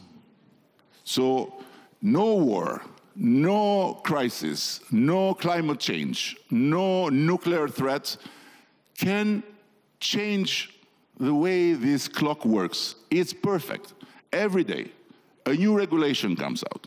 What are you referring to exactly? What I'm referring to, ask the business community in Germany, and so they'll tell you. Yeah, you're referring to the business side of the EU. To open a bank account in Europe today, a bank account, for God's sake, has become more complicated than to buy a house. I meant the Swiss and there are side so many other things like that. And the last thing I would say is, it's not, this enlargement has always been treated like a kind of generosity, like a kind of generous vision of the richest in this continent towards the poorest. I'm telling you, today the European Union needs us more than we need them. Trust me on that. And when I say us, not just the Western Balkans, but all the countries that are not yet part of that union. Why? Because you will regulate them. Why? More than not. Don't take it arrogantly. Because we are used to survive. We are survivors. So whatever happens, we'll be around. That's why, that's why the Greeks and us fight always who is the oldest in this continent. Because we have seen many coming and going. The problem is, if European Union wants to get out of all this crisis, has to unite with Europe. And as Dr. Kissinger said, America without Europe is just an island. Europe without America is just a peninsula. So that island and this peninsula have to be together. But for the sheriff in that Ireland to take seriously European Union has to become stronger, and numbers to the sheriff matter. So we should show up at the sheriff door like a market of 700 million. Otherwise, we are doomed to end like the priests in Constantinople, that while the walls of the city were falling, they had a very important discussion about the sex of angels. Thank you, Prime Minister Rama. Its message is clear. We will, in a minute, open to questions and answers. We only have 10 minutes left, so I apologize. I just want to hear from Commissioner Koss, do you worry about the impact on the EU enlargement, especially in democracy, rule of law, the impact of the changes in the US approach to what is good governance and what needs to be funded? No, I'm not afraid of, and I'm happy that Albania still wants to become a member in spite of the critics we have heard right now about the European Union. What do you mean? So I'm not. Prime Minister Rama, you're. No, I need to go. I don't accept, because we are still in love with the European Union. While the members of the European Union are not in love with the European Union, we are in love with the European Union. So you should get us in because we bring love. What do you mean? European Union is the best thing that could happen to the humanity. Thank you, and I truly believe it. And everything you ask is in the Article 2 of the European Treaty. It's about our values, it's about human rights, it's about the rights of the minorities, and I could go on. That's why I strongly believe that we are really, really powerful. Asking for a membership is optional. Once you have the status, you get some obligations and commitments. And my commitment is also to help the candidate countries. I would really love to see being successful as a European Union, that Albania, Montenegro, perhaps some other countries will come to the finish line of the accession process. But EU is changing itself too. You know, we are doing the pre-enlargement review to see what we have to change inside the EU that will be capable of running the house when the newcomers will come. I was speaking about the security. They already are contributing. You are all contributing, the candidate countries, to the security of Europe. You already are contributing to our competitiveness. You know, with the gradual integration, enabling you to be a part of our internal market is already happening, and you are doing well in Albania. Congratulations, and I want to see more results. You know, he's usually not that critical to me when we speak bilaterally, but I can't wait, you know, to come to Tirana to get some more advices for you. I will even swim in the sea if you say so, that this is needed for the good relations to the EU. I'm going to open to questions now. Because you are an Olympic champion on swimming, it's not difficult for you. The problem is how to make Brussels swim. Well, or member states. We have 8 minutes left for questions. I apologize to Prime Minister Mickoski for not getting back to you with another question, but hopefully we'll have some from the audience. We also have an addressed question of Serbia and the protests, but maybe that will come. I see High Representative Christian Schmidt raising his hand. Please do better than I did with the length of the question. You've heard the criticism, so please keep it short. Thank you. Prime Minister Rama, she is a well-experienced Bosnian, and so I think she knows as well how one can limit the length of the questions, but the questions themselves, I think they remain very important. Thank you for your information, discussion, position about European Union enlargement. I think it's definitely the way for European integration to be the Western Balkans have included. Let me talk about Western Balkans. Don't talk about Western Balkans. Ask a question, please, because we only have 7 minutes. The question is... He is Bosnian. He is a German that is Bosnianized. Thank you. Thank you for defense. Exactly. We have 3 countries already in NATO. We have, of the 6, 3, some applying, some in between. how do you see the possibility of giving security structures in these countries? And the second, if you allow me, referring to Jean-Claude Juncker, who has proposed to have an idea of a partial membership. The Austrians have raised the proposal of having a graduate approach in combining what you said, the political need to be clear but true strategically, and the merit-based challenges where I and we can talk about situations in Bosnia and other countries. So how do we solve this urgency against the clearness and correctness of integration? Thank you. Do we have another question before we go back to the panel? There's one over there in the back. So if I could summarize, if I understood you correctly, you're asking who is your question directed to about security structures being... Ardian Hajkai, Tirana Connectivity Forum. To both prime ministers, I like this idea of turning the tables. And my question is, how can Western Balkans help and contribute to the European Union? How can Western Balkans? Contribute to European Union, competitiveness, security, anything. Yeah. Turning the tables. So what are you bringing to the EU? I think that's all we've been talking about this entire time, isn't it? You're going to cut the red tape and to deregulate and bring the less resilience. boredom to start with, and I would summarize because time is flying away by saying, to combine both questions, that the election of Donald Trump is the most generous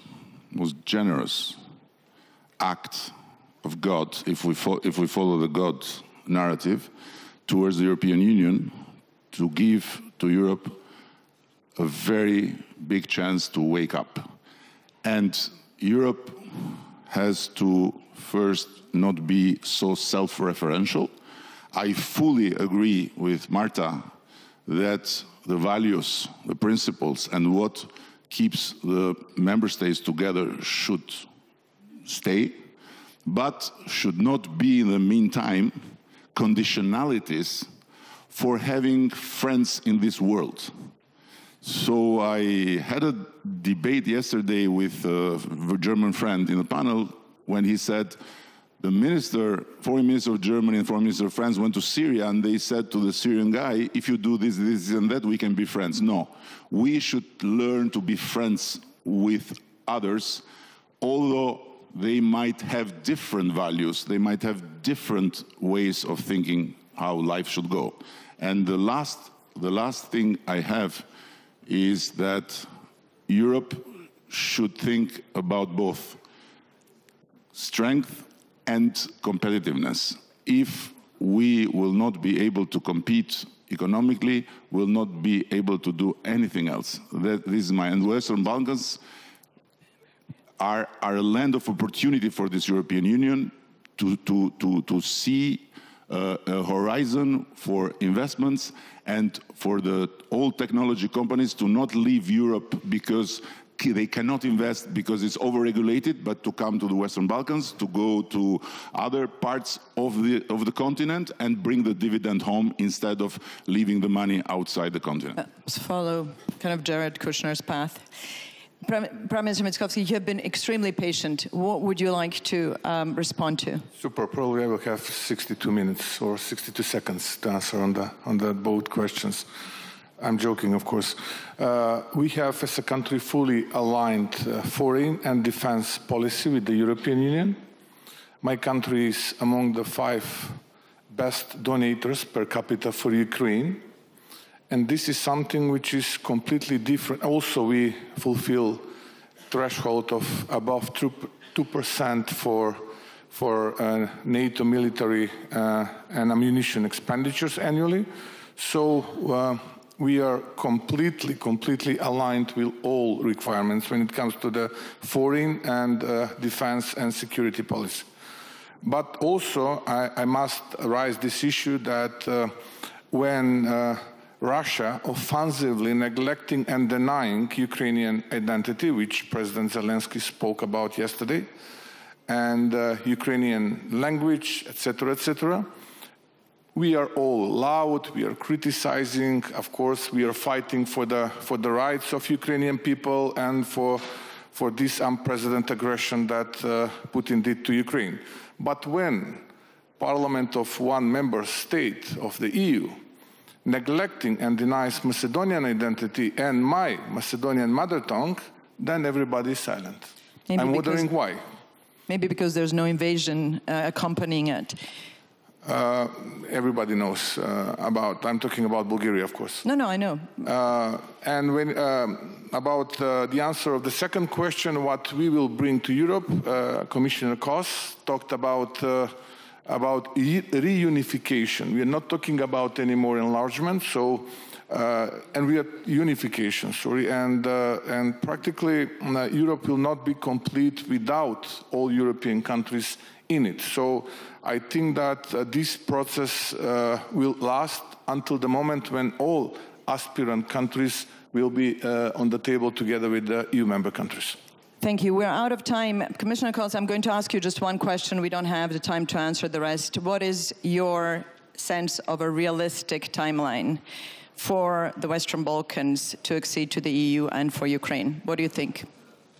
I can't speak because there are differences between the countries on the Western Balkans, but during my mandate we could bring 2 or perhaps 3 countries to the end of the accession process, meaning closing all the negotiating chapters. And if I may say one remark, for the Western Balkans, it was states.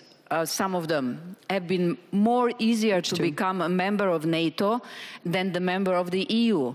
Now we have the opposite with Ukraine and the other part. So why is this happening to us? So which 2 could you bring in and in which timeline? According to the merit-based principle, until now, there are Montenegro and Albania, which are front runners, but one we will start rolling with North Macedonia. North Macedonia could be on a very, very quick And you remain with your timeline 26-27? This was for Montenegro and Albania. That's what I mean. Okay, thank you very much. If I may, one remark. Only one remark. I can remember those voices 6 years ago which tried to convince us, change your name, and since you are front runners, within a period of 4 or 5 years, you will become a member of EU. I wish luck to Montenegro and Albania, but please don't share our experience. Thank you so much. Thank you, everyone. Thank you. The only new name that we can accept is United States or Canada.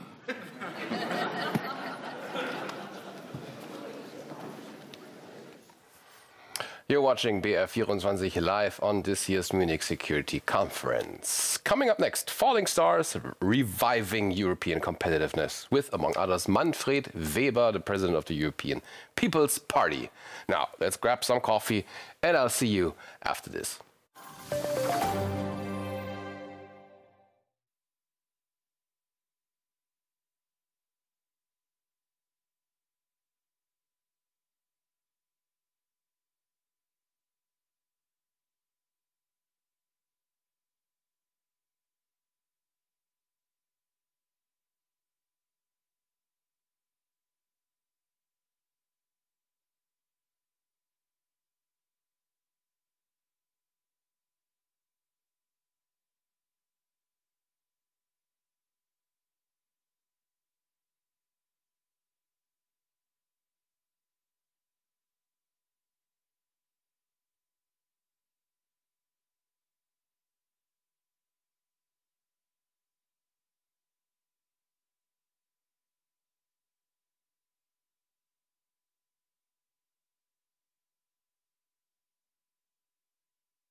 Welcome back, freshly caffeinated. You're watching BR24 live. Coming up next, the panel discussion, Falling Stars, Reviving European Competitiveness. And let's needle pin in this, shall we?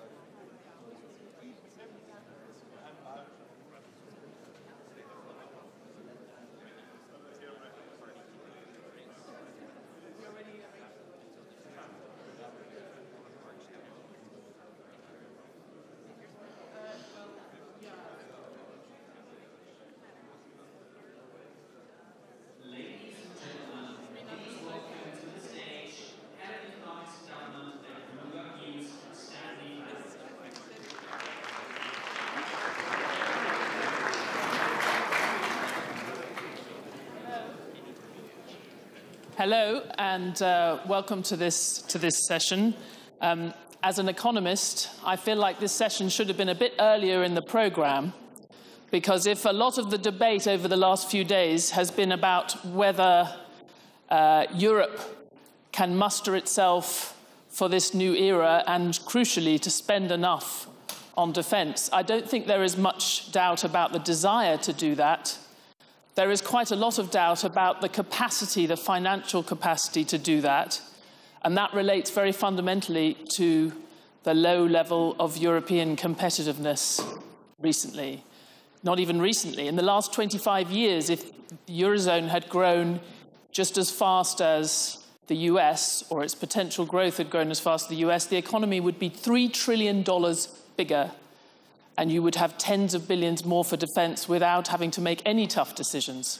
So I do think this is a fundamental question that underpins some of the more exciting debates, perhaps, that we've had over the last few days. And I'm very glad that we have some key figures to debate how Europe is going to boost its competitiveness in this new era. So let me welcome to the stage Luc Frieden, Prime Minister of the Grand Duchy of Luxembourg.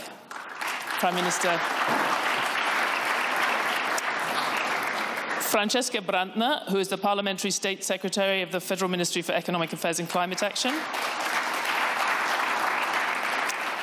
And Manfred Weber, President of the European People's Party and the EPP Parliamentary Group in the European Parliament.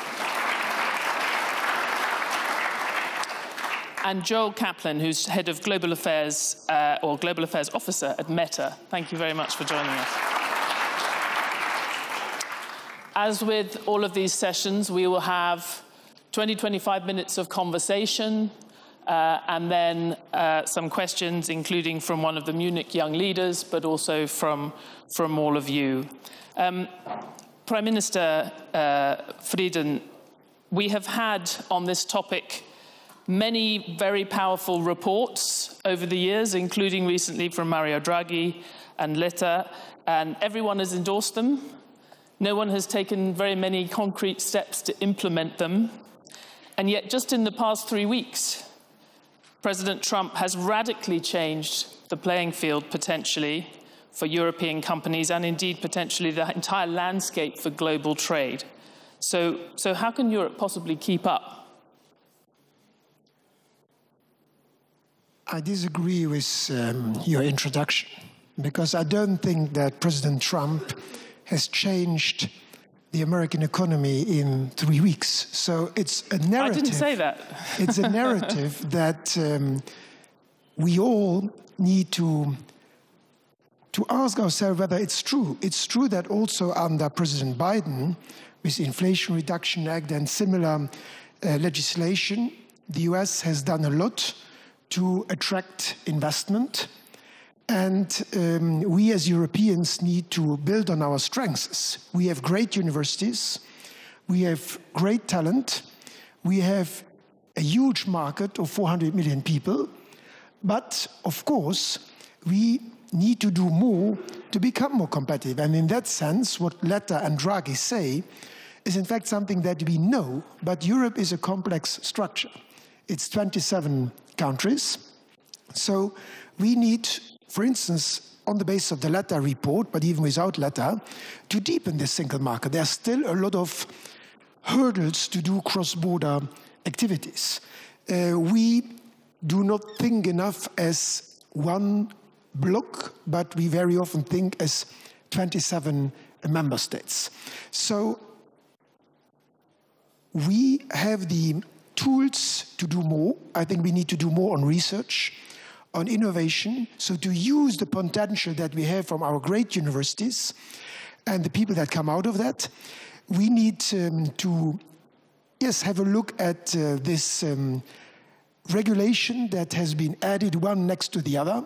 I've been out of politics the last 10 years before coming back, and I saw that in the financial services sector. There was a tremendous amount of regulation that was not always very, that didn't reach the results that it was aimed at. And I think we have decided, at least among heads of state and government, we have encouraged the Commission to come up with a review of quite a number of regulations, but we'll take some time to implement it. And our challenge will be to be as fast as countries that have a different structure, such as the US, or we also have as a competitor China, who is an autocracy where one small group of people decide what happens in the entire country. So I think we lost competitiveness, that's for sure, but we have the potential to become better. And our challenge will be to do that very fast.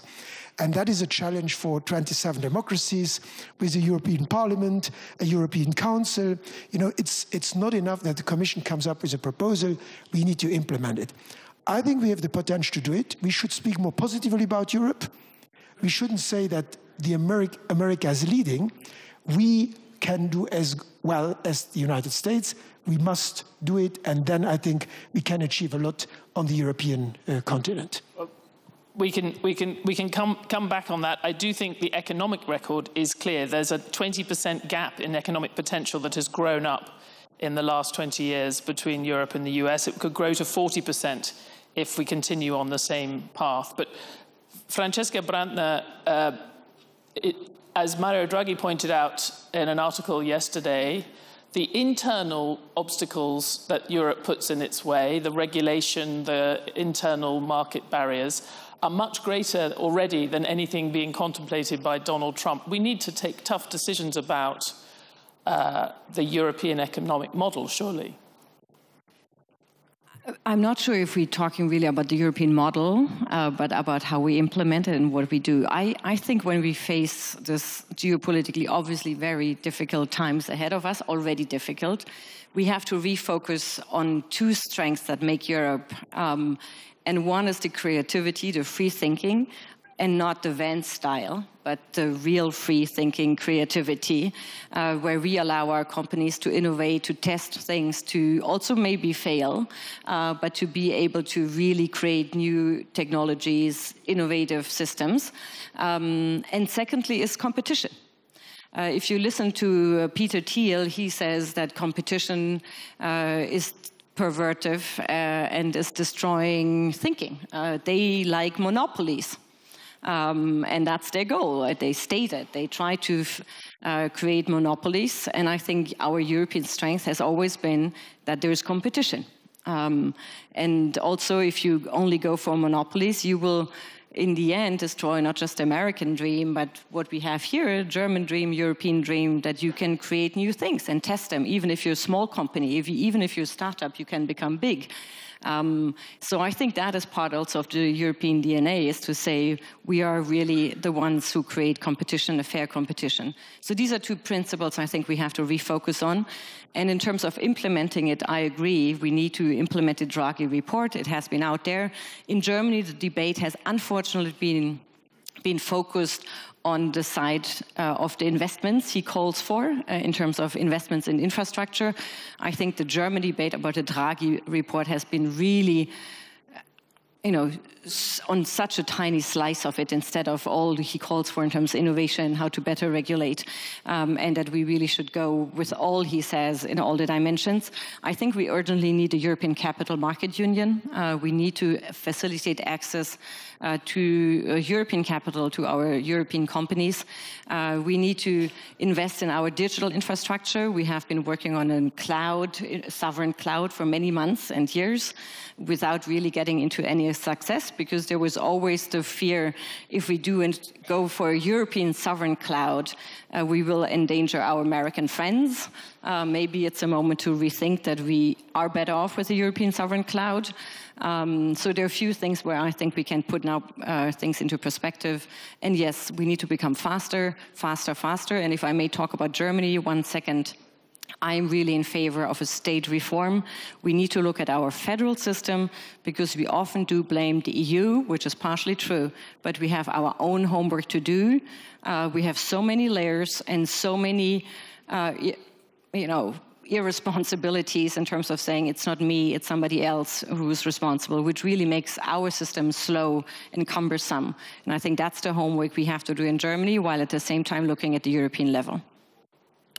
Manfred Weber, when you hear this, I mean, one of the sources of regulation and disadvantage in the global marketplace that you hear a lot, including from businesses here, has been some of the green, the focus on the green transition. And I know, and you have been one of the voices that's sort of questioning whether the pace of that needs to change. Is that an area where Europe actually should be rethinking its approach? Well, it's one of the aspects which gives us a clear idea that the next years are composed by a lot of huge challenges. And also my political family, the biggest party in Europe, we are committed to fight against climate change. Whatever Trump is doing with Paris Agreement and so on, we are committed to this. It was under the leadership of Ursula von der Leyen to go in this direction and to be clear there, and we did it together. As Europeans, among countries, but also among political parties.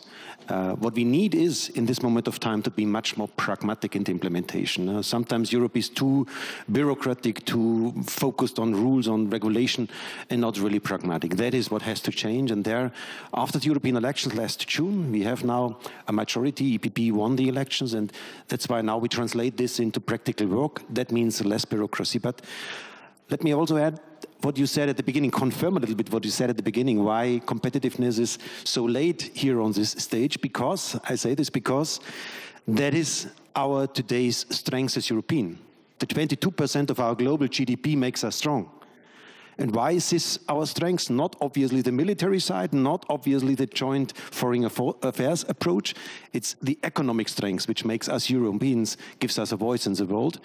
And why is this the case? Because 30 years ago, people like Mitterrand and Kohl invented the single market. We started with single market. It was then 20 years ago when we created the euro, our common currency.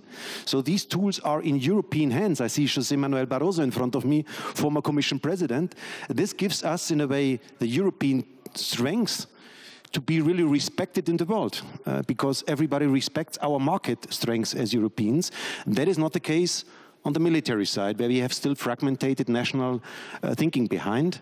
And having this in mind, I would say if we want to create now economic growth, then first of all, we don't have to innovate so much. We have to do simply the same as we did it in the last decades. That means still strengthening the single market.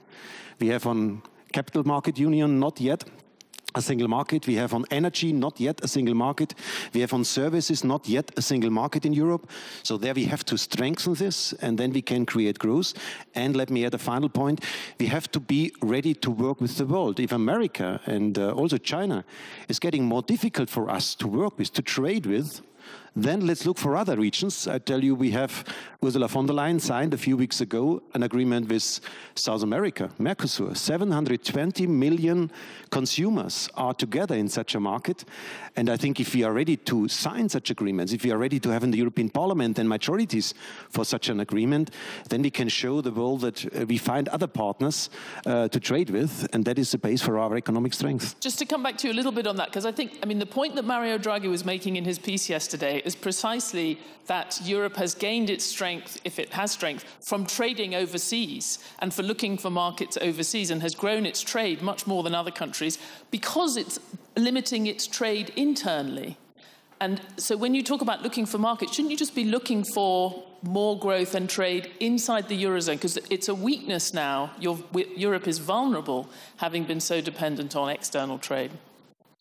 Well, we need both, that's clear. Our economic strength also depends that we have great products whom we sell to the rest of the world. That's clear. On the economic deficit, on the trade deficit, just let me underline, the figures, that when we look only about the goods, then we have a trade deficit, or America is then having a fair point. But if we add then the services to this, then we have a quite balanced trading situation with America. So that's why let's have a look on all the forms where people spend money, invest money, and companies earn a lot of money. So I would say, let's be brave, let's be strong about this argumentation also to our American friends. I just, as a European politician, allow me to underline, I think it is needed that we really see the need that Europe acts together. And when Trump really has the intention to go further with the tariffs, then in this moment of time, the current Commission President, the current Commission can act. So they can impose tariffs. We activated in September last year, in October last year, tariffs to electric vehicles from China towards the European market, even without the consent from Germany on this, even without the consent. So Europe can act, and that is what I love to see, that Europe is capable to act with one voice in this world. That's why this is for me the argumentation also to do it in the areas of defense and also in the areas of foreign affairs. Joel Kaplan, you're the odd one out on this panel. And not just because you're in the private sector, but you're sitting in a company that has responded very rapidly to the new environment created by Donald Trump. In fact, I think the original invitation to this panel probably went to Nick Clegg, but we're very glad to have you. Do you listen to this and just think Europe needs to get with the program? We're talking about particular aspects of economic growth here, but your focus would obviously be the internet and new technology. Yeah, thanks, Stephanie. And let me just say it's an honor to be here with such an august group talking about this issue. And I am heartened by the fact that this conversation is happening, and that whether it's Mario Draghi or whether it's policymakers and business leaders around Europe who have been really over the last year or so talking about the need to address this competitiveness issue, I think that's great. And but from our perspective, it really is time to see that commitment and that rhetoric translated into action. Because I think at least from our perspective, it's clear that the regulatory approach that Europe has been taking for the last period is not working for Europe. Now, of course, as an American company, there are things that we're not happy with, and that obviously will raise our issues with policymakers and with the Commission. But the most important thing is that the approach that Europe has taken on tech regulation has left Europe at a tremendous disadvantage when it comes to growth and innovation over the last 25 years. And for all of the reasons that the other panelists have said, that needn't be the case, because Europe has some of the most talented developers and entrepreneurs in the world. It's got some of the best universities in the world, just deep reservoirs of talent. But it just hasn't been the case that the digital single market has manifested in a way to allow Europe to leverage all of that talent and all of that capability.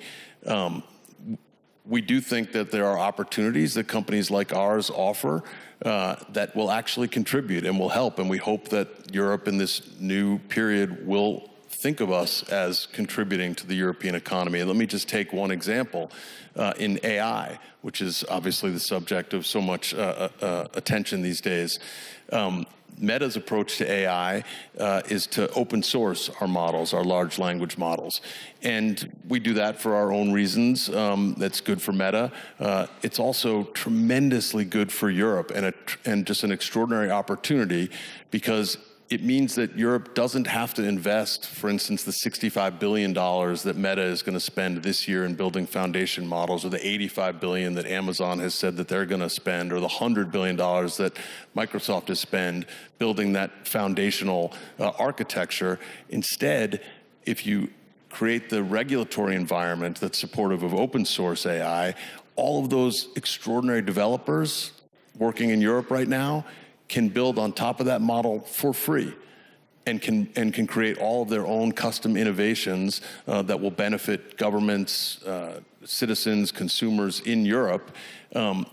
but it requires having the right regulatory environment. And even as these conversations are taking place, the implementation of the AI Act is working in the opposite direction. So you have a code of practice that's been drafted that would make open source AI extraordinarily difficult to move forward. That's going to put Europe at a huge disadvantage. So it's just sort of across the board, there are areas like that where with the right approach to regulation, Europe really can leverage all of the tremendous resources that exist here and can do that in a way that is actually beneficial to what I hope will be a partnership with America and the new administration. Because if Europe and the US don't grasp this opportunity, we know that there is one country out there that will, and that's China. And we've seen that in the last couple of weeks with the launch of DeepSeek, another open source AI model. We've seen this in past technologies. There's going to be a global open source model emerge. It's in all of our interests that when that model does emerge and it's adopted around the world, it's got embedded in it Western values that we all, I believe, still share. I mean, I'm sure many people in this room will just feel that often when you're talking about excess regulation, many Europeans feel is about protecting citizens and protecting values that they care about, whether it's privacy, but also protection against misinformation. So, I just want to sort of check. I mean, do you think that all of that constitutes excess regulation? Or, do you agree with Vice President Vance that Europe is actually retreating from its values when it regulates hate speech online, when it regulates misinformation?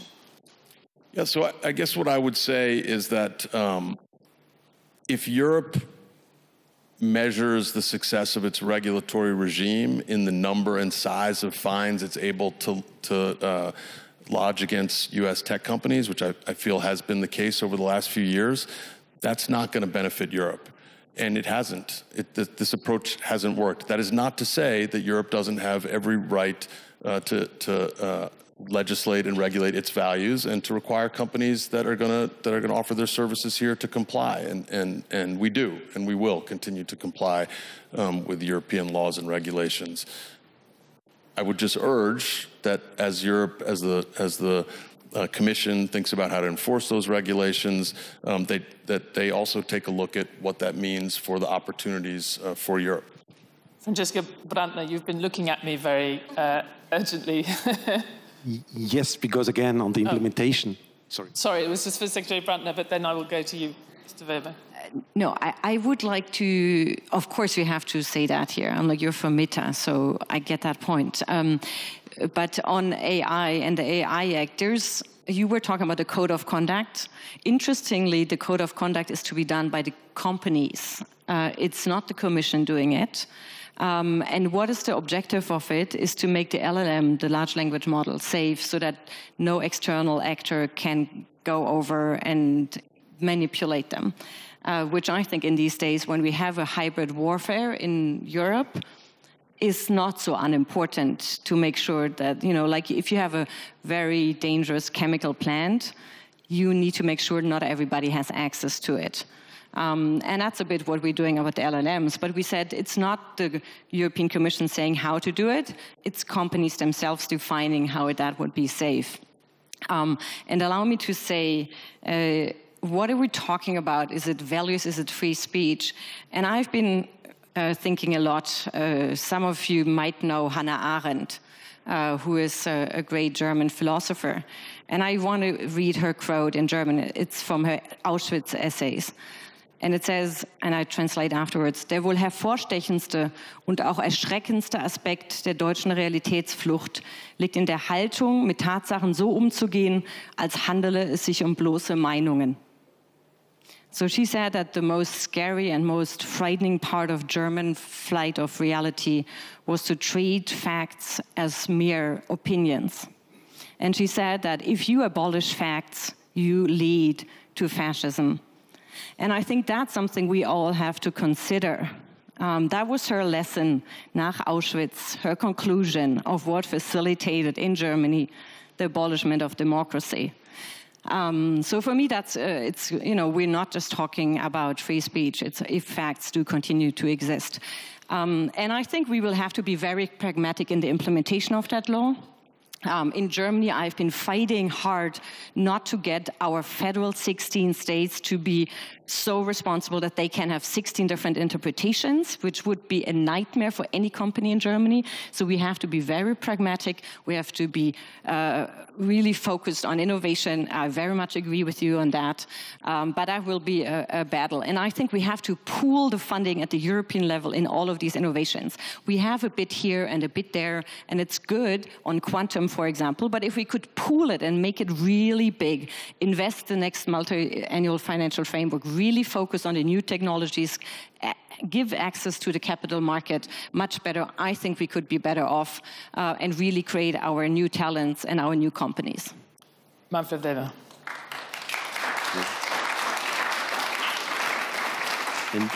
And there is on this question about what is allowed in social media, what is not allowed in social media, there is a broad common understanding in Europe that we have to set rules there. I just give you one example about data protection rules. 10, 15 years ago, we were heavily criticized that we set some standards there as Europeans, that was arguing that you will push out all innovation out of Europe. Now on global level, in other parts, in India and so on, taking our rules as a kind of a copy-and-paste approach, that this is in a way setting at least minimum standards. And there we as Europeans probably are different. You know, in China only state decides, in America mainly market decides. If I may say, we have the idea of setting some criteria for a market, which should give them limits, what is allowed and not. That is where we are in common. I have to say that this is said, and this will be defended also by the Commission, by Henna Virkkunen as responsible Vice President to implement this. But on the other hand, I fully share this question of pragmatism, and there I have to say, there we are in a party political conflict. So the Greens and Socialists in the European Parliament don't follow this logic in this moment of time. They are not following the idea that we are going in a very pragmatic approach. I give you one example. When it is about the biggest industry in Bavaria, in Germany, it's a car industry. When we spoke about the combustion engine, that we are not forbidding best technologies we have in the European Union by law. We say that's stupid to forbid your own technology you have. The Greens and the left wants to regulate even technologies. And there is obviously also a Democratic Party political split inside the debate, which is decided by the voters. So we have a center-right majority now in the European Parliament. And that's why, to give you also one concrete example, last week the Commission decided to withdraw artificial intelligence liability regulation, which was proposed and is now off the table. So we go again in this direction as it was described. Yes to the rules, yes to common sense about what is good for a society. But on the other hand, let's be now pragmatic, let's be business orientated. That's needed for Europe. Prime Minister Frieden, you wanted to get in briefly. Yeah, this is a continent that has been built on the principle of the rule of law and international law.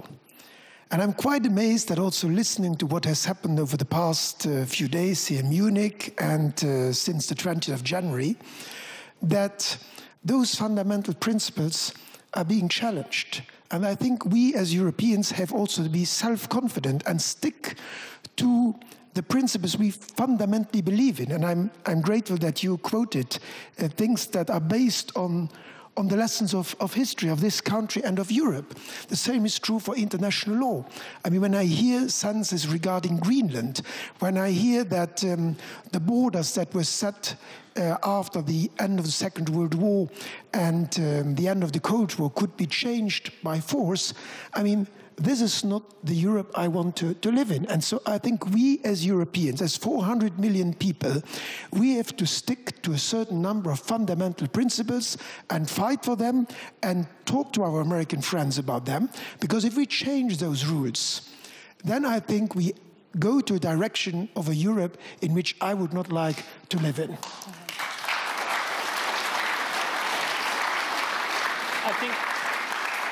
I want to get back to the economics in 1 minute, but given that we've had... It's all related, because competitiveness is a tool, of course, to create jobs, is a tool to make sure that our continent can finance its own security, can finance the energy transition. So competitiveness is not something, a goal in itself. It's a tool to achieve other goals we strongly believe in as well on this continent.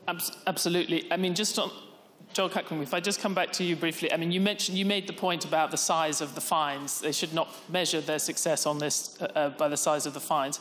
Can I just confirm, because you've referred to those fines, or at least Meta has referred to those fines as tariffs. So it seems to my ears that you would quite like President Trump to include those fines or be thinking of those fines when they make an assessment of the European regime and whether or not there should be a US response. So can I just confirm, is that just me going crazy? Or would Meta quite like the fines against companies like Meta to be included in Donald Trump's assessment?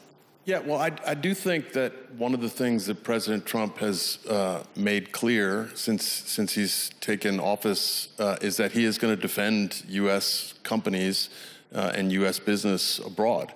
And particularly if he feels that U.S. companies have been treated unfairly. And while we want to work within the confines of the laws that Europe has passed, and we always will, we will point out when we think we're being treated unfairly. And I do think that there has been a number of areas, not just affecting Meta, where the enforcement of the laws has focused on U.S. tech companies, and there has been a sense that if we constrain the U.S. tech companies, that will somehow lead to the type of growth that we all want for Europe. And I don't think that's been successful. And I'm hopeful that will evolve going forward. But you think it's a trade barrier? You think it should be seen as a trade barrier? Those fines against Meta for not implementing, for I don't know, GDPR or other things, should be seen the same as a trade barrier? I think I think when companies are treated differently, and in a way that is discriminatory against them, then that should be highlighted to that company's home government. And so I think we will do that with President Trump. What he decides to do about it is clearly up to him, but I don't think we're going to shy away from saying when we think that the enforcement of these laws is being directed at us in a way that goes beyond what the what the Parliament passed and what the institutions passed, and that we don't think is good for European growth and is not fair to our companies. We're not going to be shy about that, but that doesn't mean we're not going to come here and work constructively and try to have productive conversations with the policymakers and the folks who are in charge of enforcing those laws. Okay. I genuinely don't want to get completely sidetracked on this issue, but if anyone wants to come back very briefly on that, or you're... For me, it's clear it's about implementation of our rules, and that we are saying that this is company by company different is exactly implementing the rule of law. Because we are not like America simply imposing tariffs to a country. We do the tariffs company by company. We do this based on the rule of law, and you can go to the court to challenge the decision of the European Commission. That's exactly the model of Europe, and not the motivation of America to do it this way. With respect, it's also because it's also because Europe does not have any tech champions who might be the subject of these kind of fines. I mean, surely, that is at the heart of some of this conversation. But that is even the argument that we are not prioritizing or supporting our companies because we don't have this global level at this moment. That's another dimension of the discussion. I would say that that's why we have to reform our competition law in Europe, that we are really building up global champions. In this moment of time, I have still Siemens and Alstom, this merger in mind, which was a historic mistake not to allow them to come together and build up a real global champion. That is what we need in this Europe. They have the power. With the 440 million European citizens and consumers, we have the economic power to do so. But that's more linked to our internal rules. Well, I think let's move on because you did, Manfred Weber, you did mention earlier the importance of European defence base and building that up as part of it. And I had obviously drawn the link between the European competitiveness and defence spending in my opening remarks. So Prime Minister Frieden, you're here representing the EU leaders on this panel. Do you see the European defence sector as a key part of future conversations around combining these two issues, the need for greater economic growth, but also for more defence spending? Of course, as I said, I think the economy is not a goal in itself. It's something that you need to achieve other goals. And due to the geopolitical environment, it's obvious and it has been obvious even before Trump came to power, that Europe needs to do more for its own security. We need to reshape, of course, the whole security architecture in light of what happened in Ukraine, in light of discussions that are currently going on. And so I think, as Manfred Weber said before, I mean, this is a moment where we need to unite more, and we need to do this faster. That's a call to ourselves at the level of the heads of state and government. I think our biggest challenge is to be united and to be fast. And when Manfred, for instance, mentioned rightly so, the need to have free trade agreements. I mean, we are an export-driven economy as well. We need to deepen the single market, eliminate the number of barriers there, so to create growth by internal consumption and production, including in the area of defense. We need to produce more, buy more European, and at the same time, we need to open up new markets. But then I do realize that when we are 27 countries, look the discussion that we have in our member states about Mercosur. That is a very difficult debate. So it's not enough for Ursula von der Leyen to sign a treaty. I mean, we afterwards need to, in our democracies, and we are 27 democracies, we need to approve these texts. And I can tell you, and you read that, and you know that in some countries, that will be a very difficult debate. Take France, for instance. So I think that is where we need to be more united. We need to do more on defense, on competitiveness, on energy, on free trade. And if we achieve that, I think Europe is a continent with a great economic future. Will the European defense sector be on the agenda at President Macron's leader meeting tomorrow? I prefer that we are meeting 27 together, because Europe needs to be united. And therefore, it's very important, and I convey that message also to President Costa, that it's very important that in the coming days, in light of what's going on between Russia and America and Russia, that Europe is united, defines a common policy. We have always said we need the future of Ukraine, which is much more than just the future of Ukraine, needs to be decided by the Europeans and the Ukrainians because they are the ones who have been attacked. But Prime Minister, just to be clear, so you're complaining that it's not all 27 leaders tomorrow at the meeting. Because the lesson of the last week or so is that President Trump really prefers to deal with one person, and yet we're saying it can't even be a handful of European leaders, it has to be all of them, all the time. Is that right? I don't want neither President Trump nor somebody else to decide how Europe should work. We need to be united, and the more united we are, the better it is and the stronger we are.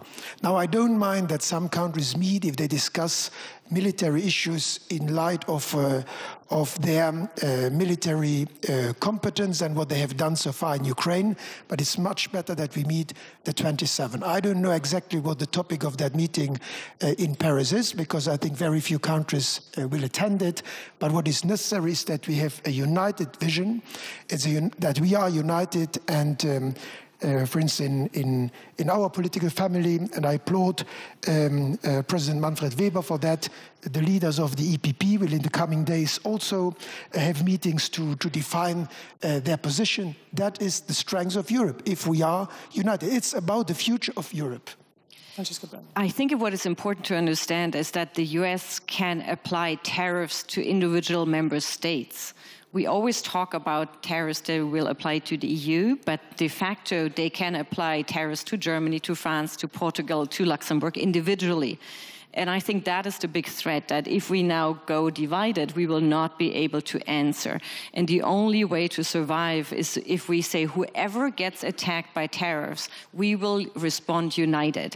If we give up on this, we will be terribly divided and we will have no chance to really make any, to survive in this economic battle. And I think that is what one has to keep in mind. I think what is good is to invite the UK.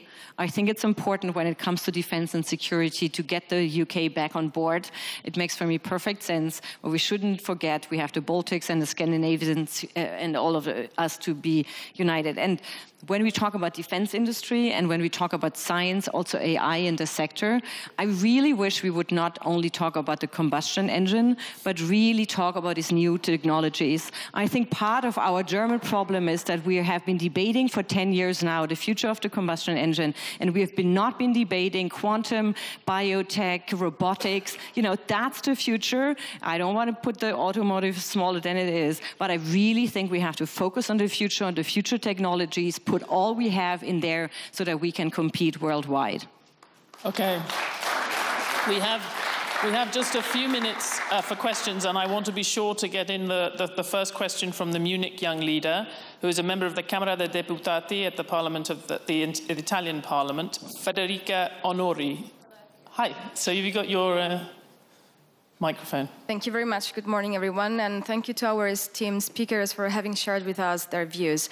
My question is related to the competitiveness, of course, and I would like to ask you, how do you think we can find a decent trade-off between economic convenience, so let's say low prices of the economic factors, let's say cheap energy, and economic security?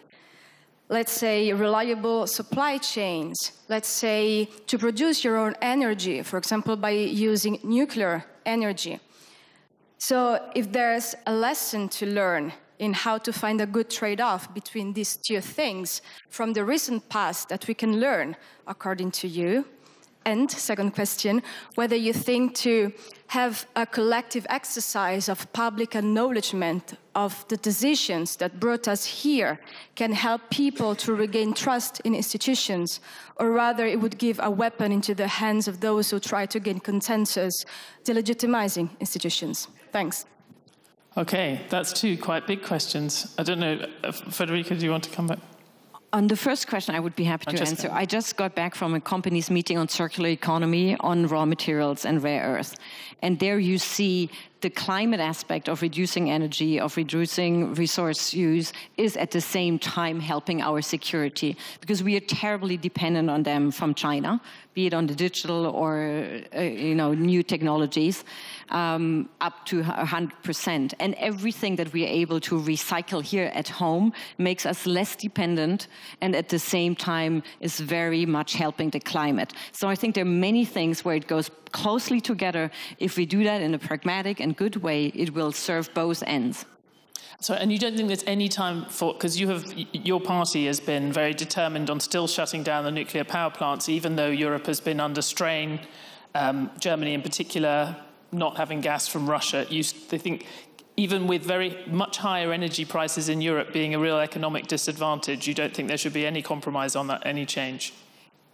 We really don't think that this is the future of Germany. When you look at how we have been able to reduce the prices, we have to. What our problem is the cost of the net, etc. By the way, the CDU has now a very similar approach to that. And my question in Germany is about costs and about where would it be built. If any politician tells me the Landkreis where it will be built, I'm happy to enter a discussion. Manfred Weber. And when it is about the ambitions, we all share the same perspective. On the long run, the energy independency of Europe will be great. But when it is about the practical implementation, again, pragmatism.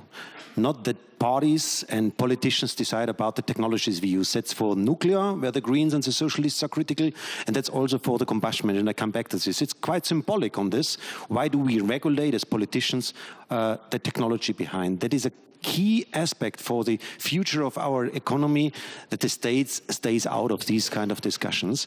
And there we are, just to show this, it's not only a European spirit there's also different ideas in Europe about how to approach but Manfred, things you know in tomorrow's what is in the world. law? It just says a climate neutral, and it doesn't say any technology. Really, you voted for it, so you should know what you voted for. I didn't vote for it. I didn't vote for it. Just to clarify this, because I thought always it is wrong, and it is the regulation is that it is not allowed anymore with any kind of CO2 that cars are produced. So the combustion engine is currently forbidden. In this regard, again, nobody takes into question that the future is electric, that the future is also self-driving cars. That's the future, and that we have to prioritize. But again, BMW, for example, here to talk about a car, a company which is extremely important for competitiveness here in this region, is front runner on electric. And they tell us, give us a chance also to produce some hybrid cars also for the future. That is what we need, and there, again, we need much though I like to have fights break out on the panel, I wanted to make sure we use our last 2 minutes. I mean, Joel Kaplan, did you have any response to either of these, the questions of the trade-off and the... I think I would just say that to the extent that policymakers, as they think about these new technologies, can approach them in thinking about the opportunities that they provide in at least equal measure that they think about the risk that they provide.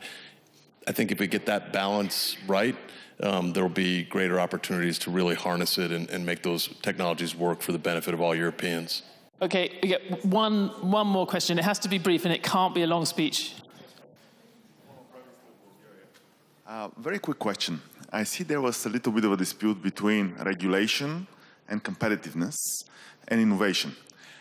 However, with more and more fake news that surrounds us, less and less people are resorting to some of the traditional social media platforms because you get bombarded with too much fake news, with too much propaganda.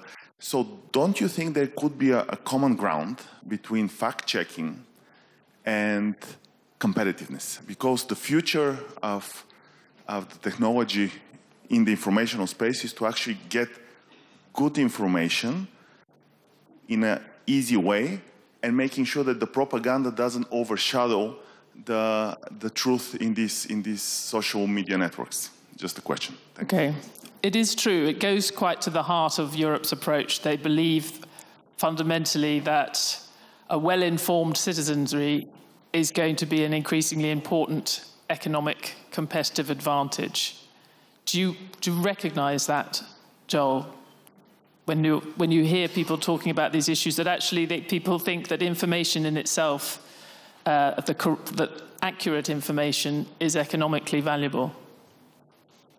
Well, we don't want people sharing misinformation. We don't want misinformation on our platforms. People don't like misinformation. People do have different perspectives about what's misinformation and what's not. And the approach that we're adopting going forward and starting in the US this year is to use the diverse voices that exist on our platform to assess what they're seeing and provide additional information. At the end of the day, we do think the answer to bad information is more information and better information, and we think our services are well positioned to provide that. That's fair. Very briefly from the three of you, yeah. And if you allow me probably at the end to bridge in a way to America, I think we have in a lot of issues, having now the new administration in mind, we have to learn how to work with them. But when it is about really going back to substance, we have a lot of things in common. When it is about that we define Hamas terror as a bad thing, and you cannot make any kind of propaganda in social media for Hamas terror. That we define anti-Semitism as a bad thing. And then we have to guarantee that this is not happening in social media. So I think there is a common, we have even on foreign interference a common understanding. So we also have some problems with some foreign interference. Russia, Romania, the case elections there. And in America, they are discussing TikTok about the Chinese impact. So we have, in a way, common understanding there. Having this in mind, let's try to find formats to sit together and find a common regulatory framework for the future of innovation. Very briefly. When we come to the regulatory framework, what I think is important is to, and I go back to my first point, is about competition policy. It's allow our companies to become large and to fight against tech oligarchs. And I think that is the dual side we have to manage, is to allow ours, when they merge, to finally do it, become bigger, make use of the European market, take a much more pragmatic approach to our regulation, and at the same time continue to find oligarchs. Prime Minister Flynn, you have the last word. Every society to function well needs a certain number of rules. That is true for smaller groups and larger groups. And it's true for the community of nations. So without rules, society will not work.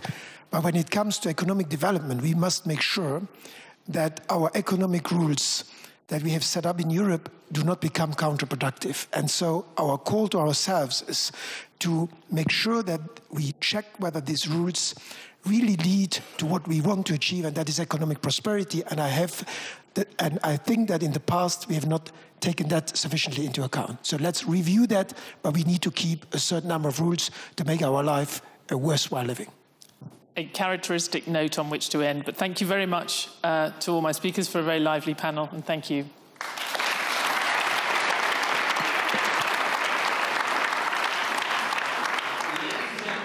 Please remain seated in the main conference hall. We'll continue with the program momentarily. Ladies and gentlemen, please remain seated in the main conference. You're watching BR24 live on this year's Munich Security Conference, and the next panel coming up is called Never Waste a Quarter-Life Crisis, New Solutions in a Polarized Century, with, among others, Svetlana Tikhanovskaya, head of the United Transitional Cabinet of Belarus. This panel discussion will start shortly, so just stay with us. You're watching BR24 live.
Hello, everyone. Das Question MOL hast du auf dem Schirm. Super. Can we sit down and get started, please?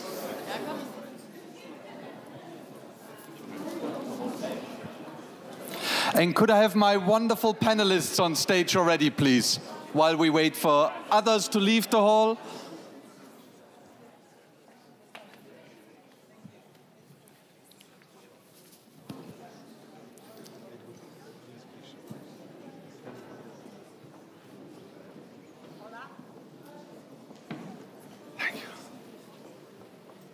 Can I just say to those in the room, you're my favorite people. You're the serious people. You're the ones who are doing this till the bitter end, or in this case, the sweet end. Welcome to the last session of this year's Munich Security Conference. And it's been quite an interesting conference, hasn't it? Some of you may remember how I introduced this session last year. How I was wondering whether it was such a great idea to let someone moderate who hadn't slept for 3 days. So here I am again. So apparently, either someone thought that it was a good idea to let me moderate, which I can't really believe, or I think what's much more likely is that this is my team's devilish plan to get back at me for all the work that I made them do over the last 3 days and the months preceding. I can see their devilish grin over there, and please be kind to me for the next 45 minutes. But luckily, I have 4 wonderful panelists with me to save the day. They will distract from my sorry state with their brilliant answers. We have Svetlana, the democratically elected president of Belarus and a true friend of the Munich Security Conference.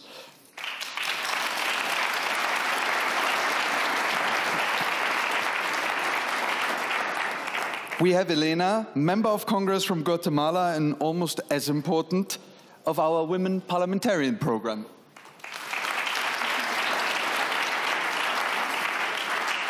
We have Alexandra, a member of the Polish Parliament, and you can guess it, our Women Parliamentarians Program.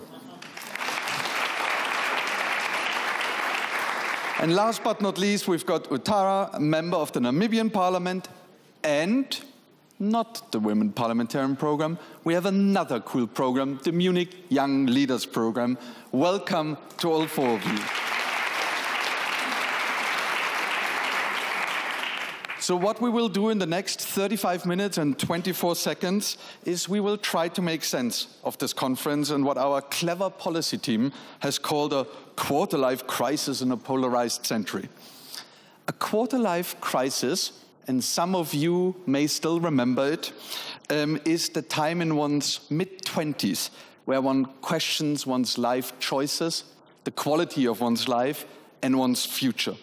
And in a similar way, and we've seen this very clearly on this stage and the other stages of the last couple of days, we are at one of these inflection points currently where we are questioning everything and where a lot has been questioned on this stage. And so what I'm going to do now for the next 10 to 15 minutes is go through a few of the crises that these wonderful women want to talk about.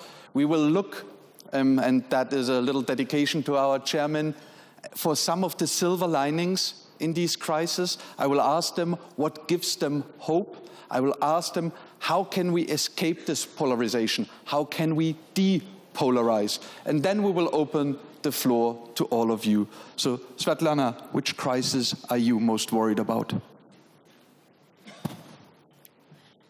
You know, at the moment of quarter-life crisis, I think that every person have to think about crisis of values we have at the moment. It's important to realize that our values are good. We don't have to revise them because some think, oh, what's being discussed in the world?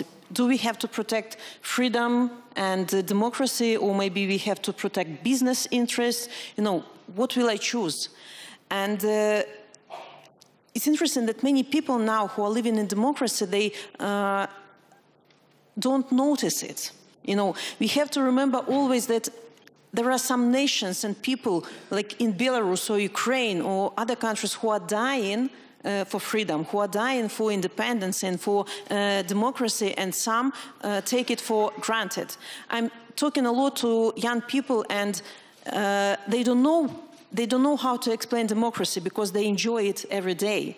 And we have to show importance of this. We have to talk to them because many people think, democracy is understandable for everybody. No, it is not. We have to remind what it is, how to protect it, because every day, not only people who are fighting for democracy experiencing, brutality and tyranny, democracy in democratic countries is also under threat. And it's responsibility of every young person, to protect it, but to protect what you know about, to protect how you feel it, If you know what it is, why it is necessary for your country and for you personally, so then you will find arguments, how to take care of this. So again, there is no necessity to revise. Just protect, because it's the core of democracy, is the core of our comfortable and peaceful lives. Thank you. Alexandra, your quarter-life crisis. Yes, so I think that building up on what Madam President already so eloquently put, for me, indeed, it is the crisis of liberal democracy. So, ladies and gentlemen, unfortunately, what has happened over the past 48, 72 hours, in front of our very eyes, also in these rooms, to me means essentially the end of the post-Cold War liberal order that we know. And we must dramatically change our ways, as unfortunate as it is. So essentially the post-Second World War order that was shaped in Europe, and that of which safety and security, the US, has been almost a self-proclaimed guarantor, has been shattered once Vladimir Putin has received an endorsement for violating the international borders. And now ladies and gentlemen, when I think about it, how have we arrived here? How did we allow for this to happen? And I do a little of the European soul searching for that, to take some of our responsibility as well, is that unfortunately, 3 years into the war, 1,085 days into the conflict, we had allowed for a new US administration to be the first agenda setter on the exit strategy, because we actually, as Europe, we had never defined the strategy, you know? We never defined what is success for us, you know, what is the goal for us. We said we're going to support the, you know, bleeding Ukraine for however long it takes, but we never actually defined what does it mean, you know, what and when exactly are going to be delivered. You know, what are the borders that cannot be moved, you know, who and when is going to be sent where. And this has led us into the moment, essentially, in which we find ourselves now. And I've mentioned it in a couple of rooms these days, but never had the occasion to do it on the main stage. So let me perhaps reiterate. And I believe that many of you, and also many of my compatriots in Poland, will agree. To us, Donetsk is Ukraine. Lugansk is Ukraine. Kherson is Ukraine. Crimea is Ukraine. Mykolaiv is Ukraine. And so is Odessa. And so are other areas in Ukraine that are currently being threatened by Vladimir Putin when it comes to territorial integrity. And ladies and gentlemen, we must understand right now that not only EU must step up, but the battlegrounds for democracy, for liberal democracy that are currently in crisis, are interconnected. So whatever is currently happening in Kiev, whatever is happening in Minsk as well, is interconnected to our very fight for our own liberal democracies. And just so you know, on building maybe, if I can, Madam President, on the brave, beautiful example of the Belarusian opposition, you know, of which a part has sought refuge and political asylum in my country, in Poland, to which we're deeply privileged that we can support. On the 26th of January, there was another rigged election, you know, with Alexander Lukashenko sort of becoming a president in a so-called self-proclaimed democratic election in Belarus. And just the following day, I myself tried to propose a bill in Poland, in Polish parliament, that I hope will be processed within the next 2 weeks or so, to not recognize the results of the elections. And just so you know, when we think of the heroic, romantic fight of the Belarusian opposition, you know, let's think, for instance, of the example of the Kalinowski contingent, which are brave Belarusian fighters currently on the front lines in Ukraine that are fighting za wolność naszą I waszą, which means for freedom, yours and ours, you know? And if that is not to revive our deep commitment to our own values here, you know, then what else would? Let us remember that the fight that President Volodymyr Zelenskyy is doing, that the fight that Madame Svetlana Tikhanovskaya is doing currently, is for daring to associate themselves with liberal democracies, with freedoms, with sovereignty, with our very own values. They're bleeding to death for the values of NATO and for the values of the EU. And bravo for that. So you see, we're bringing some energy back into this room. Tara, what's your quarter-life crisis? Thank you very much. My quarter-life crisis is inequality, the growing existing inequality that we have in various sectors, particularly unemployment. If we look at the Western sector, the automation and the GIG economies create, you know, a sphere where employment, it's hard to find permanent employment in a growing world that is, technology is taking over everything. In the Global South, for example, we have crippling unemployment rates that in my country, for example, about 50% of our population are unemployed. What does that create? A life where I'm not able to provide for myself, a life where I'm economically unstable, a life where I basically have the challenges of just to survive on a daily basis has become limited. Another issue is around inequality that I would like to talk about is the debt crisis that we have within the Global South.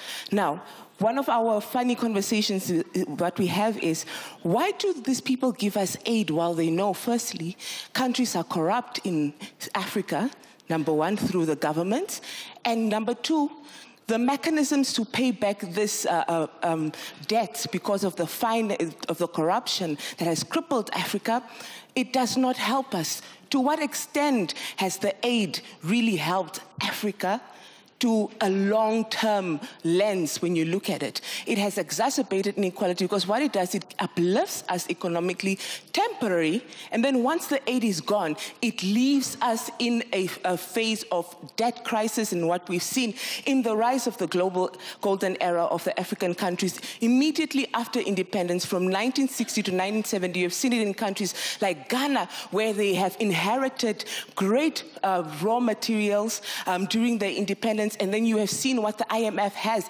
done with the structural adjustment through their policies and what that has done to the current face of Africa.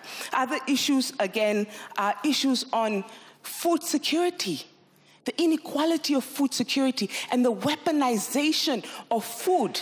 We have spoken about how currently in two countries, in Ukraine and Russia, the Russian blockage of grain and how it affected the access to trade within our countries, the inflation that was caused, particularly affecting African countries. How is it that two European countries, for example, when they're in war, the rest of the world starves? Does it not encourage us to rethink the way we do our trade policies as the African nation? And the inequality also in terms of our voice.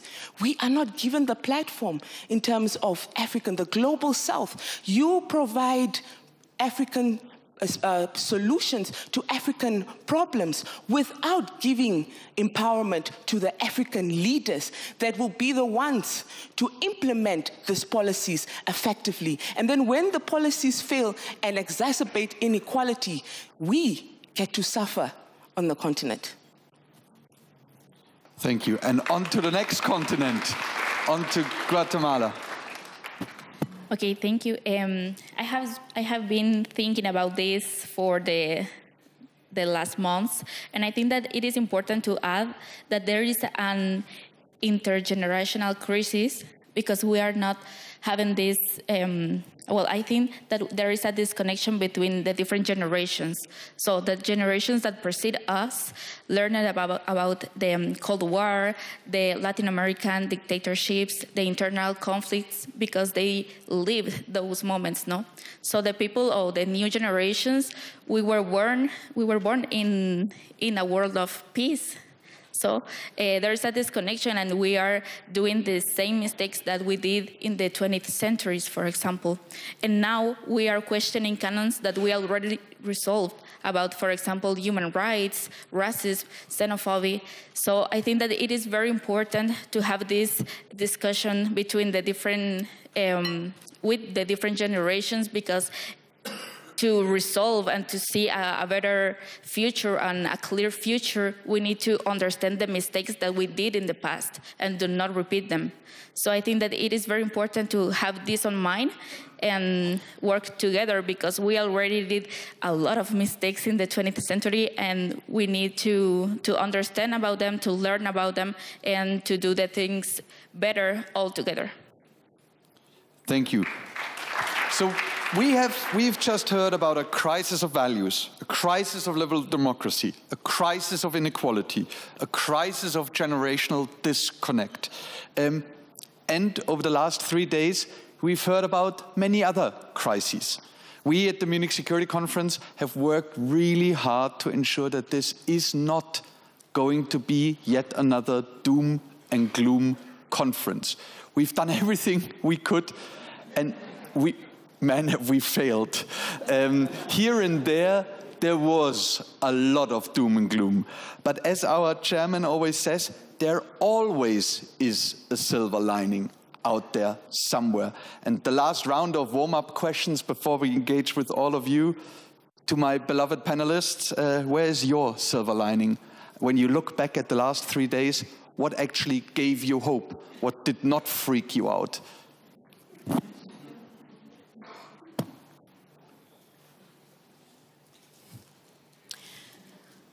No, I'm protecting democracy. I want Belarus to become a democratic country because we understand the value of democracy. So democracy is about people. And what gives me hope is every person who is not giving up fighting for democracy. Every Belarusian, who in prison, who are not giving up and don't, ask for pardoning, Lukashenko's regime. Those people who don't betray their values and principles just to live a richer life. Maria Zaitseva from Belarus, who participated in uprising in 2020, was injured, went through rehabilitation, and in 2022 she went to fight for Ukraine. She became sniper, and she was recently killed. She believed till the end, into values. I see so many faces, in our audience who I know want to contribute into democracy and doing so much to help those who are fighting, for their values. I don't want to see, empty eyes in front of me when I talk about democracy. I want people to understand that dictatorship, tyranny is like cancer. It will be spread further and further until people like you will not stop it. And our unity is our strength, and it's in our hands, to dismantle the regimes, to help those who are fighting against dictators. But, we can't win the fight for democracy alone. We need strong democratic countries to stand with us. And sometimes I feel that democracy stops believing in itself. I see how people from democratic countries are afraid to stand up and say a word to dictatorship, because I understand the dictators, they don't respect rules, they cross red line after red line, but you have teeth and you have to protect your values that your countries are based on.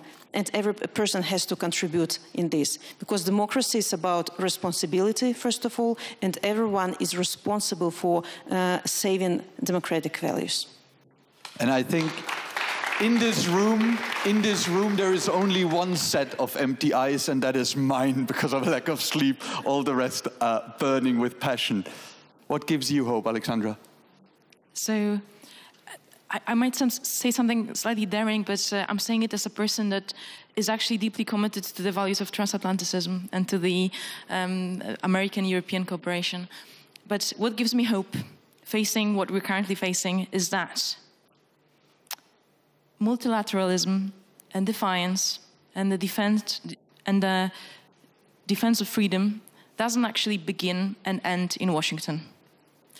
And when the normal leaders of global governance and global democracy sometimes make mistakes, then we are ready to lead, and we are ready to step up. And, of course they say that pen is mightier than the sword. But I think that in this era, unfortunately, due to the tragedy of the situation, we must learn how to yield both, how to equip ourselves with both. And my country, Poland, is perhaps a shining example that democracies can win. In 2023, we had such a moving, heartbreaking victory of a white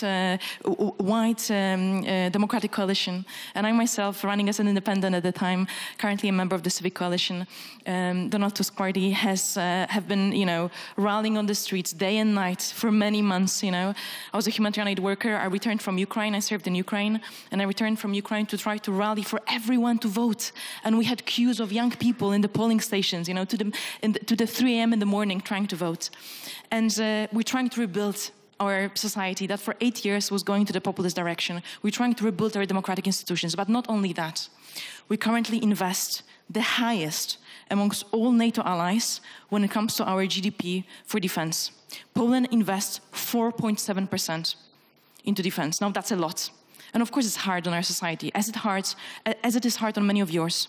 But we're also hoping to make sure that these investments go into science, technology, jobs, R&D, that they allow for our economic growth, But we are ready to take the lead on security, not only to be a security, dependent force, but to be a security provider, to be the strongest shield that you can have, our allies, of NATO's eastern flank.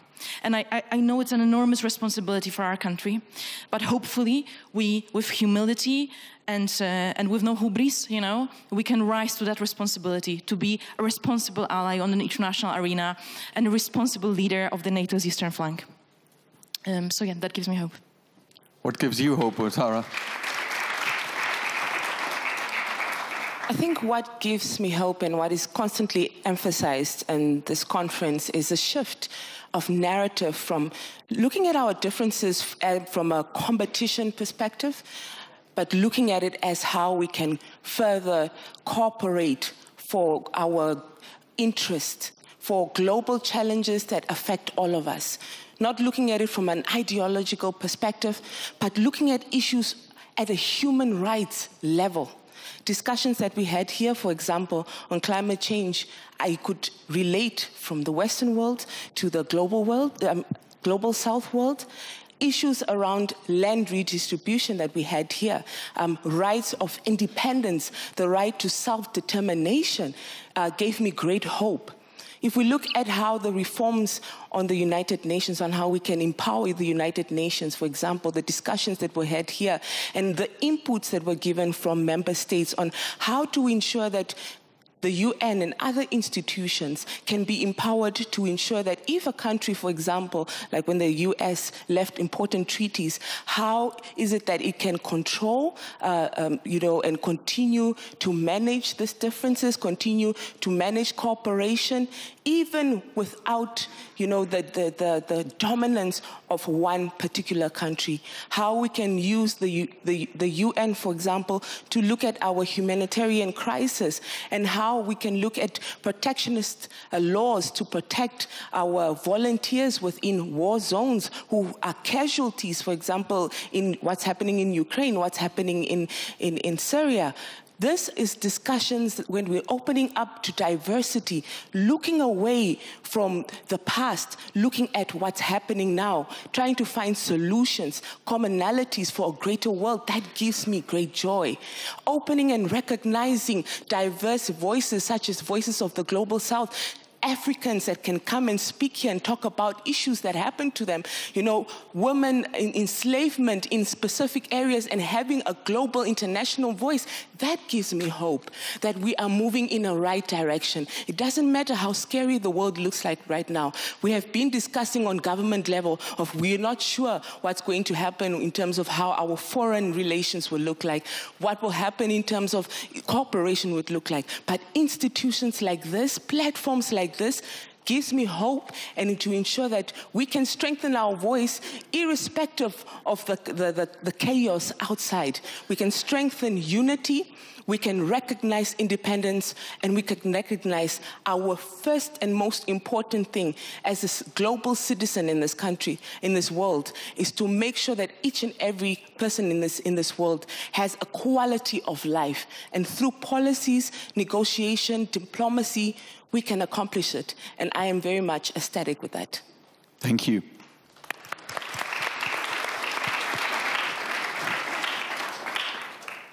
I think that democracy gives me hope. And see you all here gives me hope. Because that means that we are here because we are interested to work together to do a better world. The Women Parliamentarian Program gives me hope. All the women parliamentarians around the world give me hope. The little girls, the children from Guatemala, my little niece, my mom, all of them give me hope. And that's why we are here, and we are keep walking and working for them. So democracy and work together for me and for Guatemala gives us hope. Thank you. So we have 12 minutes and 7 seconds left for a few questions. I may be tired, but I'm not tired enough. In fact, I am quite awake, and I will realize if you're not actually asking a question, but making a statement, and I will stop you. As is tradition, the first question goes to a Munich young leader, and it's Daniela Soto. Where are you, Daniela? Thank you so much. It's really an honor to be here in front of you. we know that one of the reasons why polarized narratives grow so quickly within democracies is political leaders, but in particular, populist leaders. And the question is, what can we do to defeat these polarized narratives and bring our democracies together? More specifically, what are some ways to counter polarization from the role of political parties in times where polarized narratives actually win elections? And I think this is a question of interest for every single country represented in this room. What is the incentive for political parties to offer moderate candidates when it is polarized candidates, the ones who win elections? So how do we depolarize? Who wants to take this one? Do you want to go, Alexandra? Yes, so if I can. So regarding populism and depolarization, so I think that I think that we have to be stronger and braver and more clear and direct on unmasking the banality of evil and the slippery slope of going into violence, from dehumanization to violence, that the populists, very often extreme right-wing parties, that currently emerge in different parts of Europe as well, to which direction they're going, and also how much they serve the interests of the authoritarian regimes, including Kremlin's interest.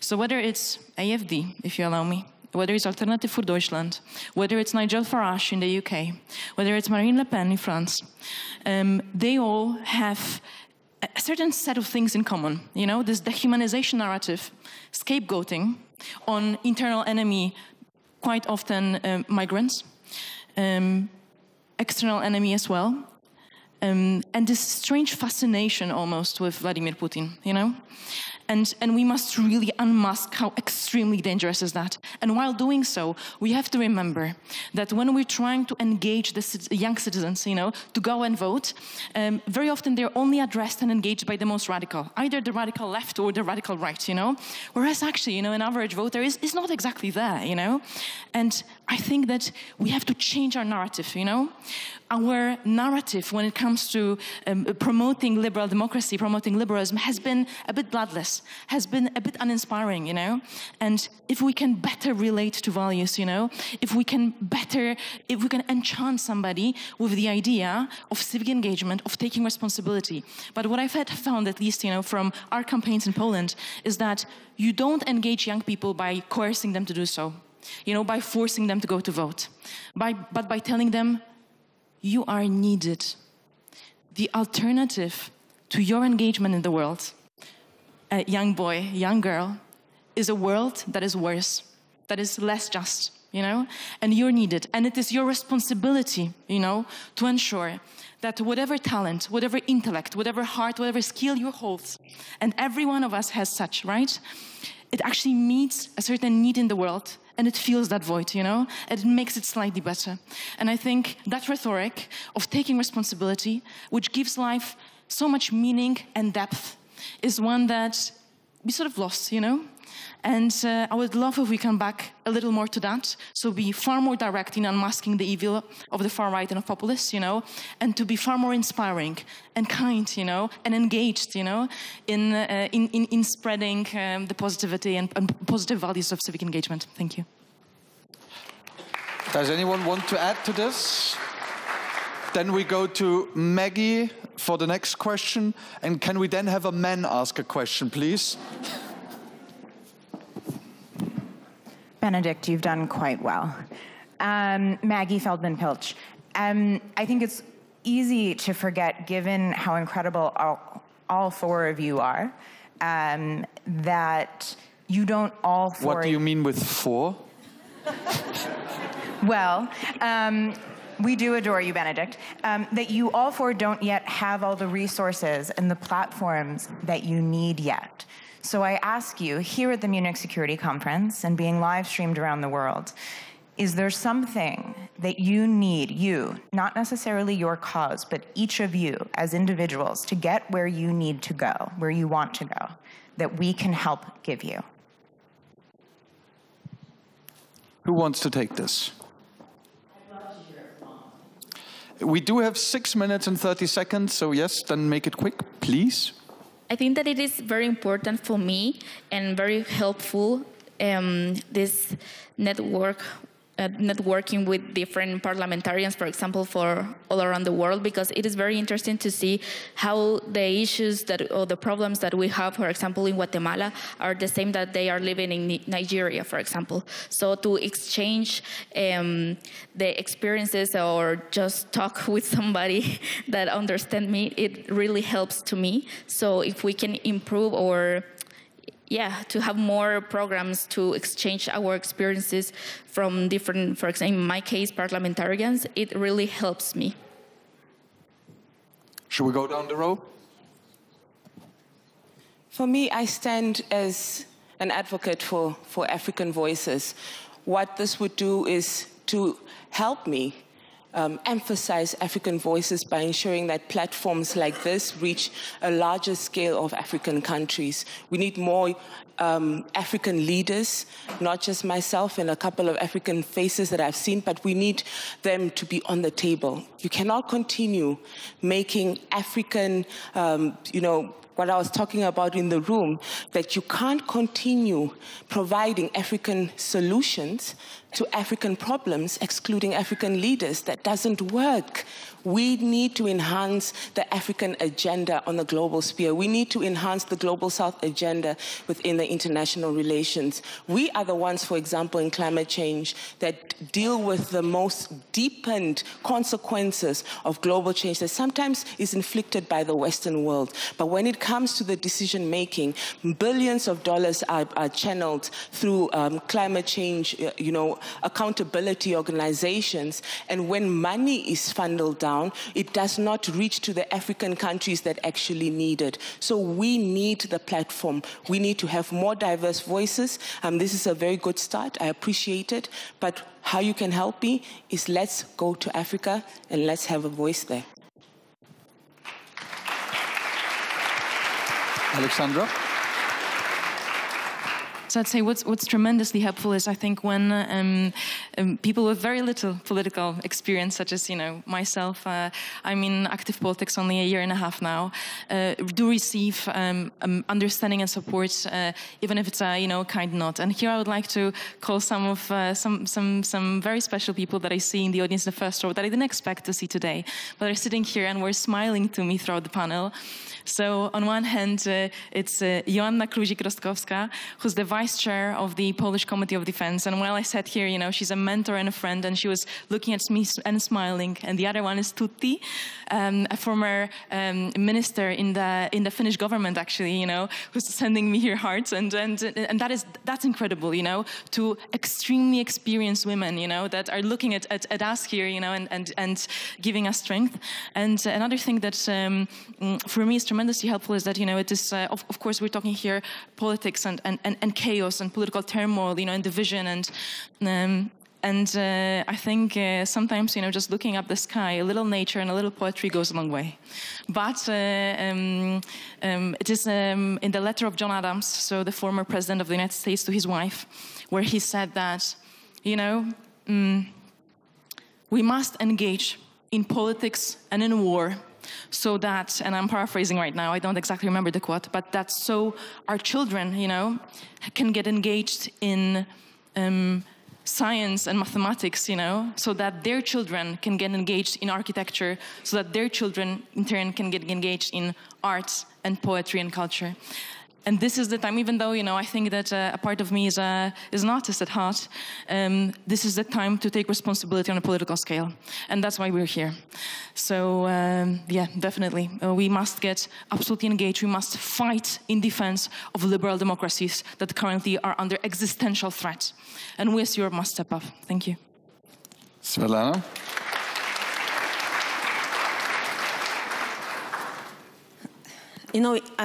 I'm as representative of Belarusian people who are fighting for democracy, for sure, I need help. Help me to become a citizen of free, democratic, European Belarus. I want to live in Europe that is strong, that is decisive, that doesn't make concession to dictators, Europe that is based on values but not on interest, that is united but not divided. You know, this is what I want my Belarus to be like, European country without political prisoners, you know, without tyranny, where I can enjoy democracy and strengthen it. And as yesterday President Zelenskyy said that borders of Europe must lay on the eastern borders of Belarus. So don't exclude Belarus, don't build new iron curtain between Europe and our country. Help me to return Belarus to its real family of European countries. Then I and my nation will be happy. Thank you. Thank you. Thank you so much. Speaking of happy, I'm happy that this is one of the few panels that ended exactly on time with 30 seconds to go. Before I hand over to Christoph, could I do 3 things? First, could I ask all of you to thank our 4 great panelists and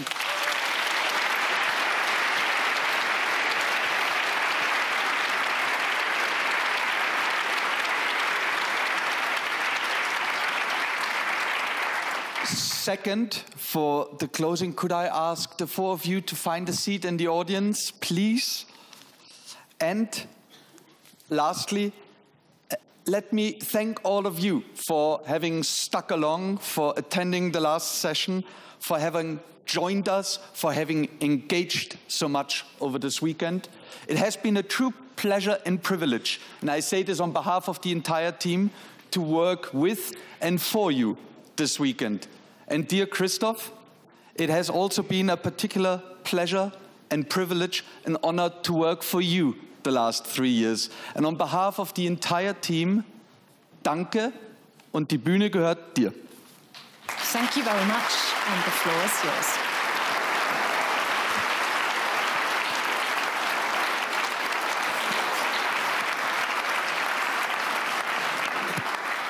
Anscheinend gehört sie dir noch nicht ganz. Apparently it's not quite yours yet. I think there's still some remodeling taking place.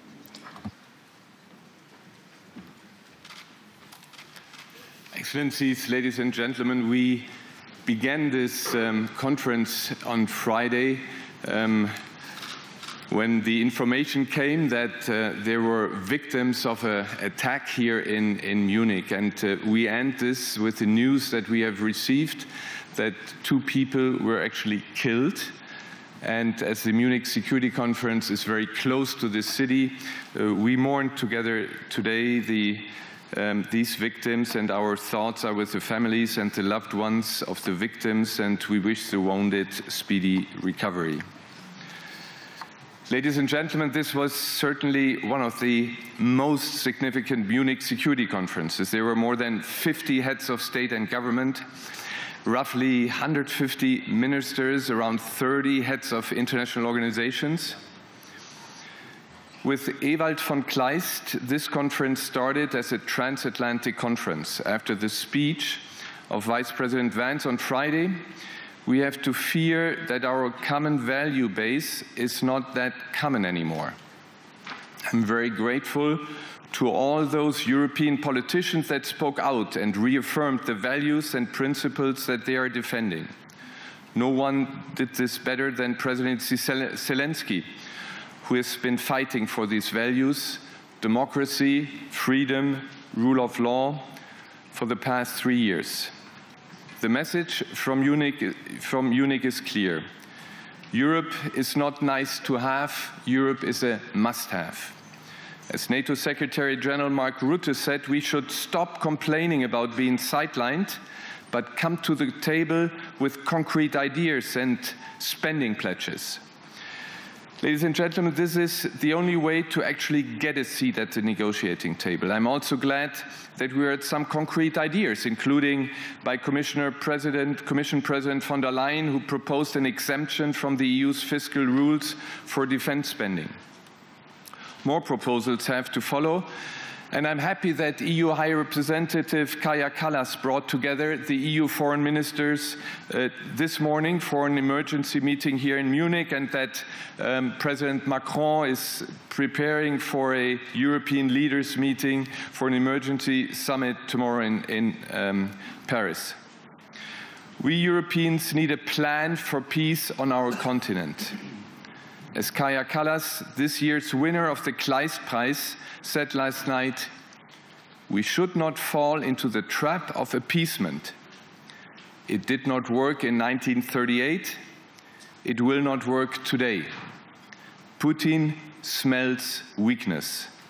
He only reacts to strength. When you read the headlines about this conference, it might look like it was only about transatlantic relations and Ukraine. Let me remind you that it was not. 30% of the speakers on our stages were from Africa, Asia, Latin America. And we spoke about a broad range of global challenges, including climate change, which John Kerry, last year's winner of the von Kleist Prize, called the greatest challenge to mankind. We addressed energy, cyber and food security, as well as global health and economic security. One issue that I want to single out is the global gender backlash we are experiencing. It was all the more important to have gender balance on our panels, and we had this for the third year in a row, as you saw just before. Our mission is to promote peace through dialogue, and we addressed a broad range of conflicts. One of them was, of course, the situation in the Middle East, and I'm glad that our Middle East consultation group came together throughout the whole weekend. We also addressed tensions in the Indo-Pacific and the increasingly clear linkages to European security. And it was very important to me to discuss conflicts that receive less media attention here in Europe, such as those in Sudan, where we have more than 10 million refugees, the gravest crisis we have. And it was a bit hard that some of the countries responsible for this were not ready to sit on a round table. The DRC, we had a very lively debate here between the President Tshisekedi and Kagame. It became already almost a bit physical, but this is what this is about: peace through dialogue, and we had to remind people there. And we had Haiti on the agenda. It is clear that our rules-based international order is under pressure. It is my strong belief that this more multipolar world needs to be based on a single set of norms and principles, on the UN Charter and the Universal Declaration of Human Rights. This order is easy to disrupt, it's easy to destroy, but it's much harder to rebuild. So let us stick to these values, let us not reinvent them, but focus on strengthening their consistent application. Let me conclude, and this becomes difficult.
Well, That's wonderful. I'm really excited that you reacted like this to Christoph's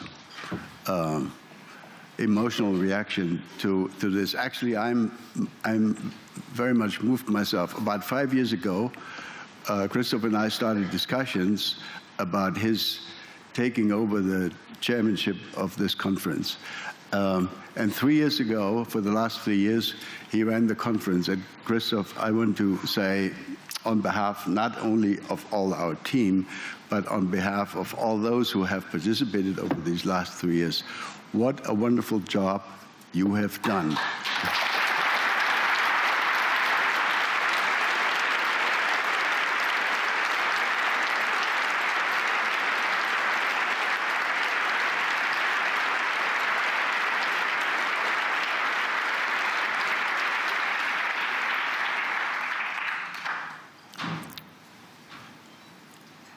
I've learned some years ago that pictures are much more powerful than words.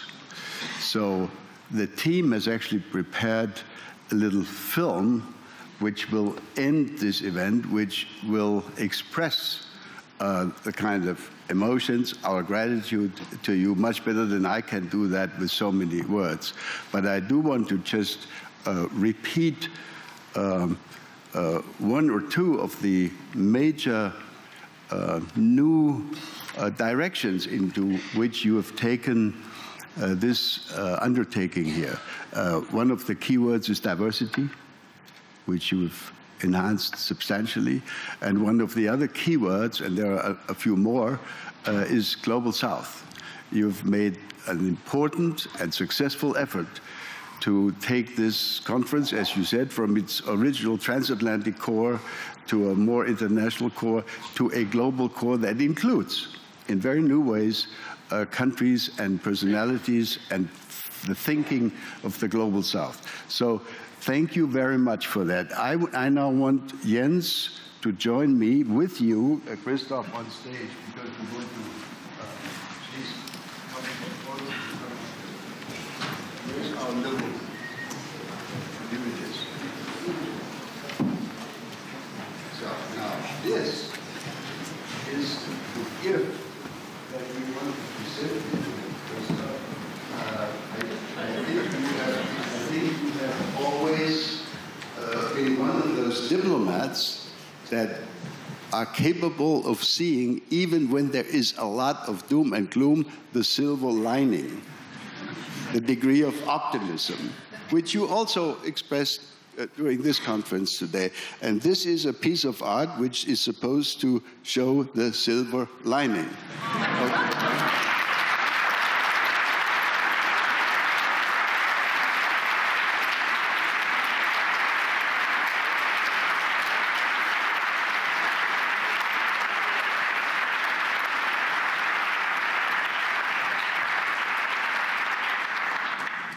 So at this moment, before we show the film, let me pass the microphone to Jens Stoltenberg, our future chairman, to add just a few words of his own. Thank you so much, Wolfgang, and many thanks to the Foundation Council for the trust you have placed in me. I really look forward to take up my position as the chair of the Munich Security Conference. Yeah, when that will happen, I do so knowing that the conference has always been important, but in times of turmoil, in times of change, this conference is even more important. So it's a great honor to be the next chair of the conference. Then many thanks to all those who have participated, all those who have attended all the meetings and panels, and not least many thanks to all our partners who have made this possible, and also to the MSC team who have organized all the practical things. Many thanks to all of you.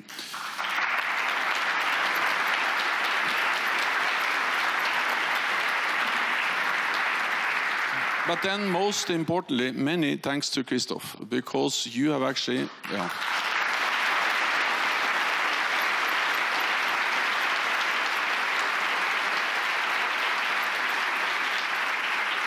You have made the conference stronger, broader, and better. And it is therefore, I would say, an easy task to continue based on the excellent work you have done. I am not the only one who would like to thank you. We have people all around the world who would like to send you a message. And I think actually the video is about that, hopefully. Exactly. Yeah.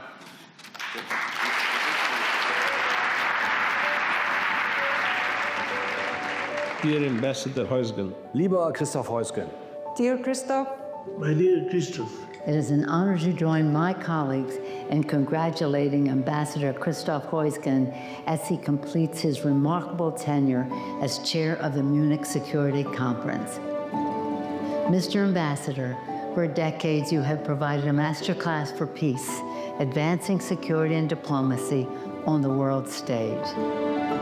We go back to 2009 when we were both serving as national security advisors, where we got to know each other and developed our friendship. You went on to become the German ambassador to the United Nations and did a great job. You have always been a champion of multilateralism. You have sparked vital debates on urgent security challenges and helped put a spotlight on emerging threats. You assumed responsibility for the Munich Security Conference in 2022. In these stormy times of Germany's Zeitenwende, you steered our precious MSC gently and with strategic foresight.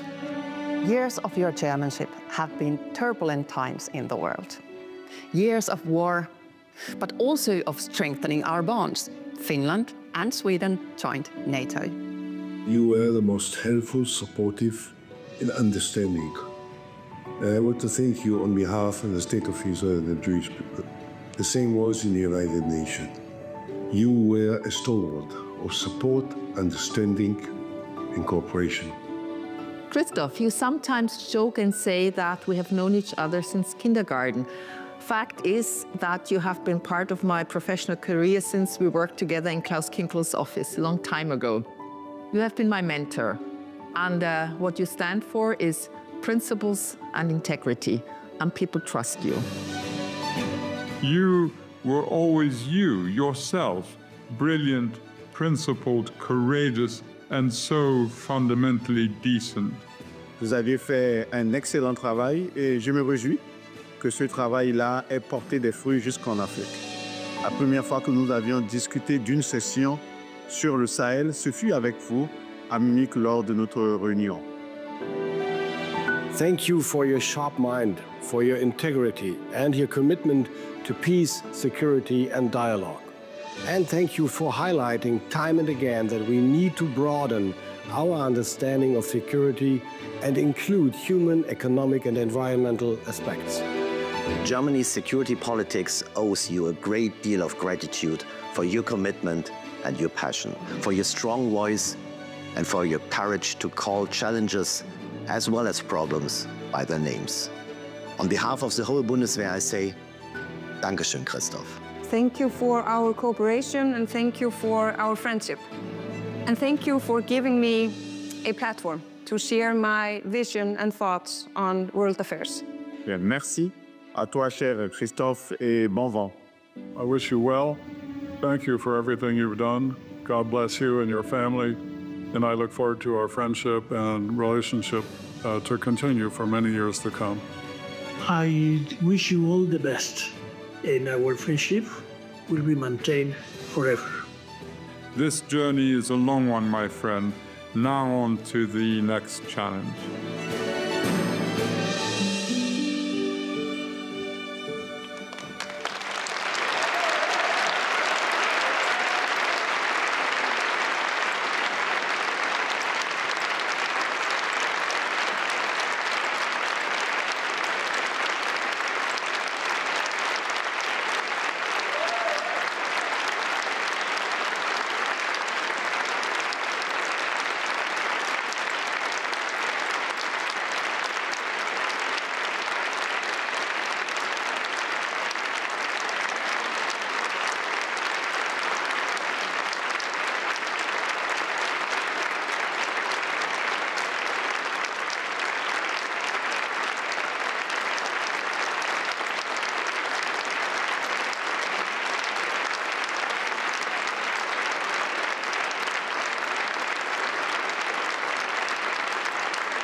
actually over.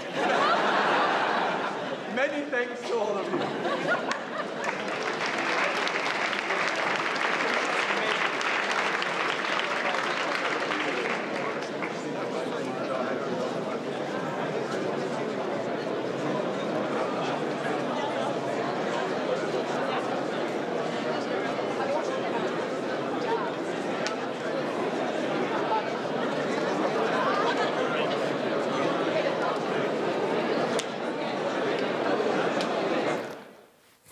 And that's the final wrap-up for the Munich Security Conference 2025. I'm sure we'll see each other again next year. My name is Dominik Pasic. Thanks for watching BR24 live.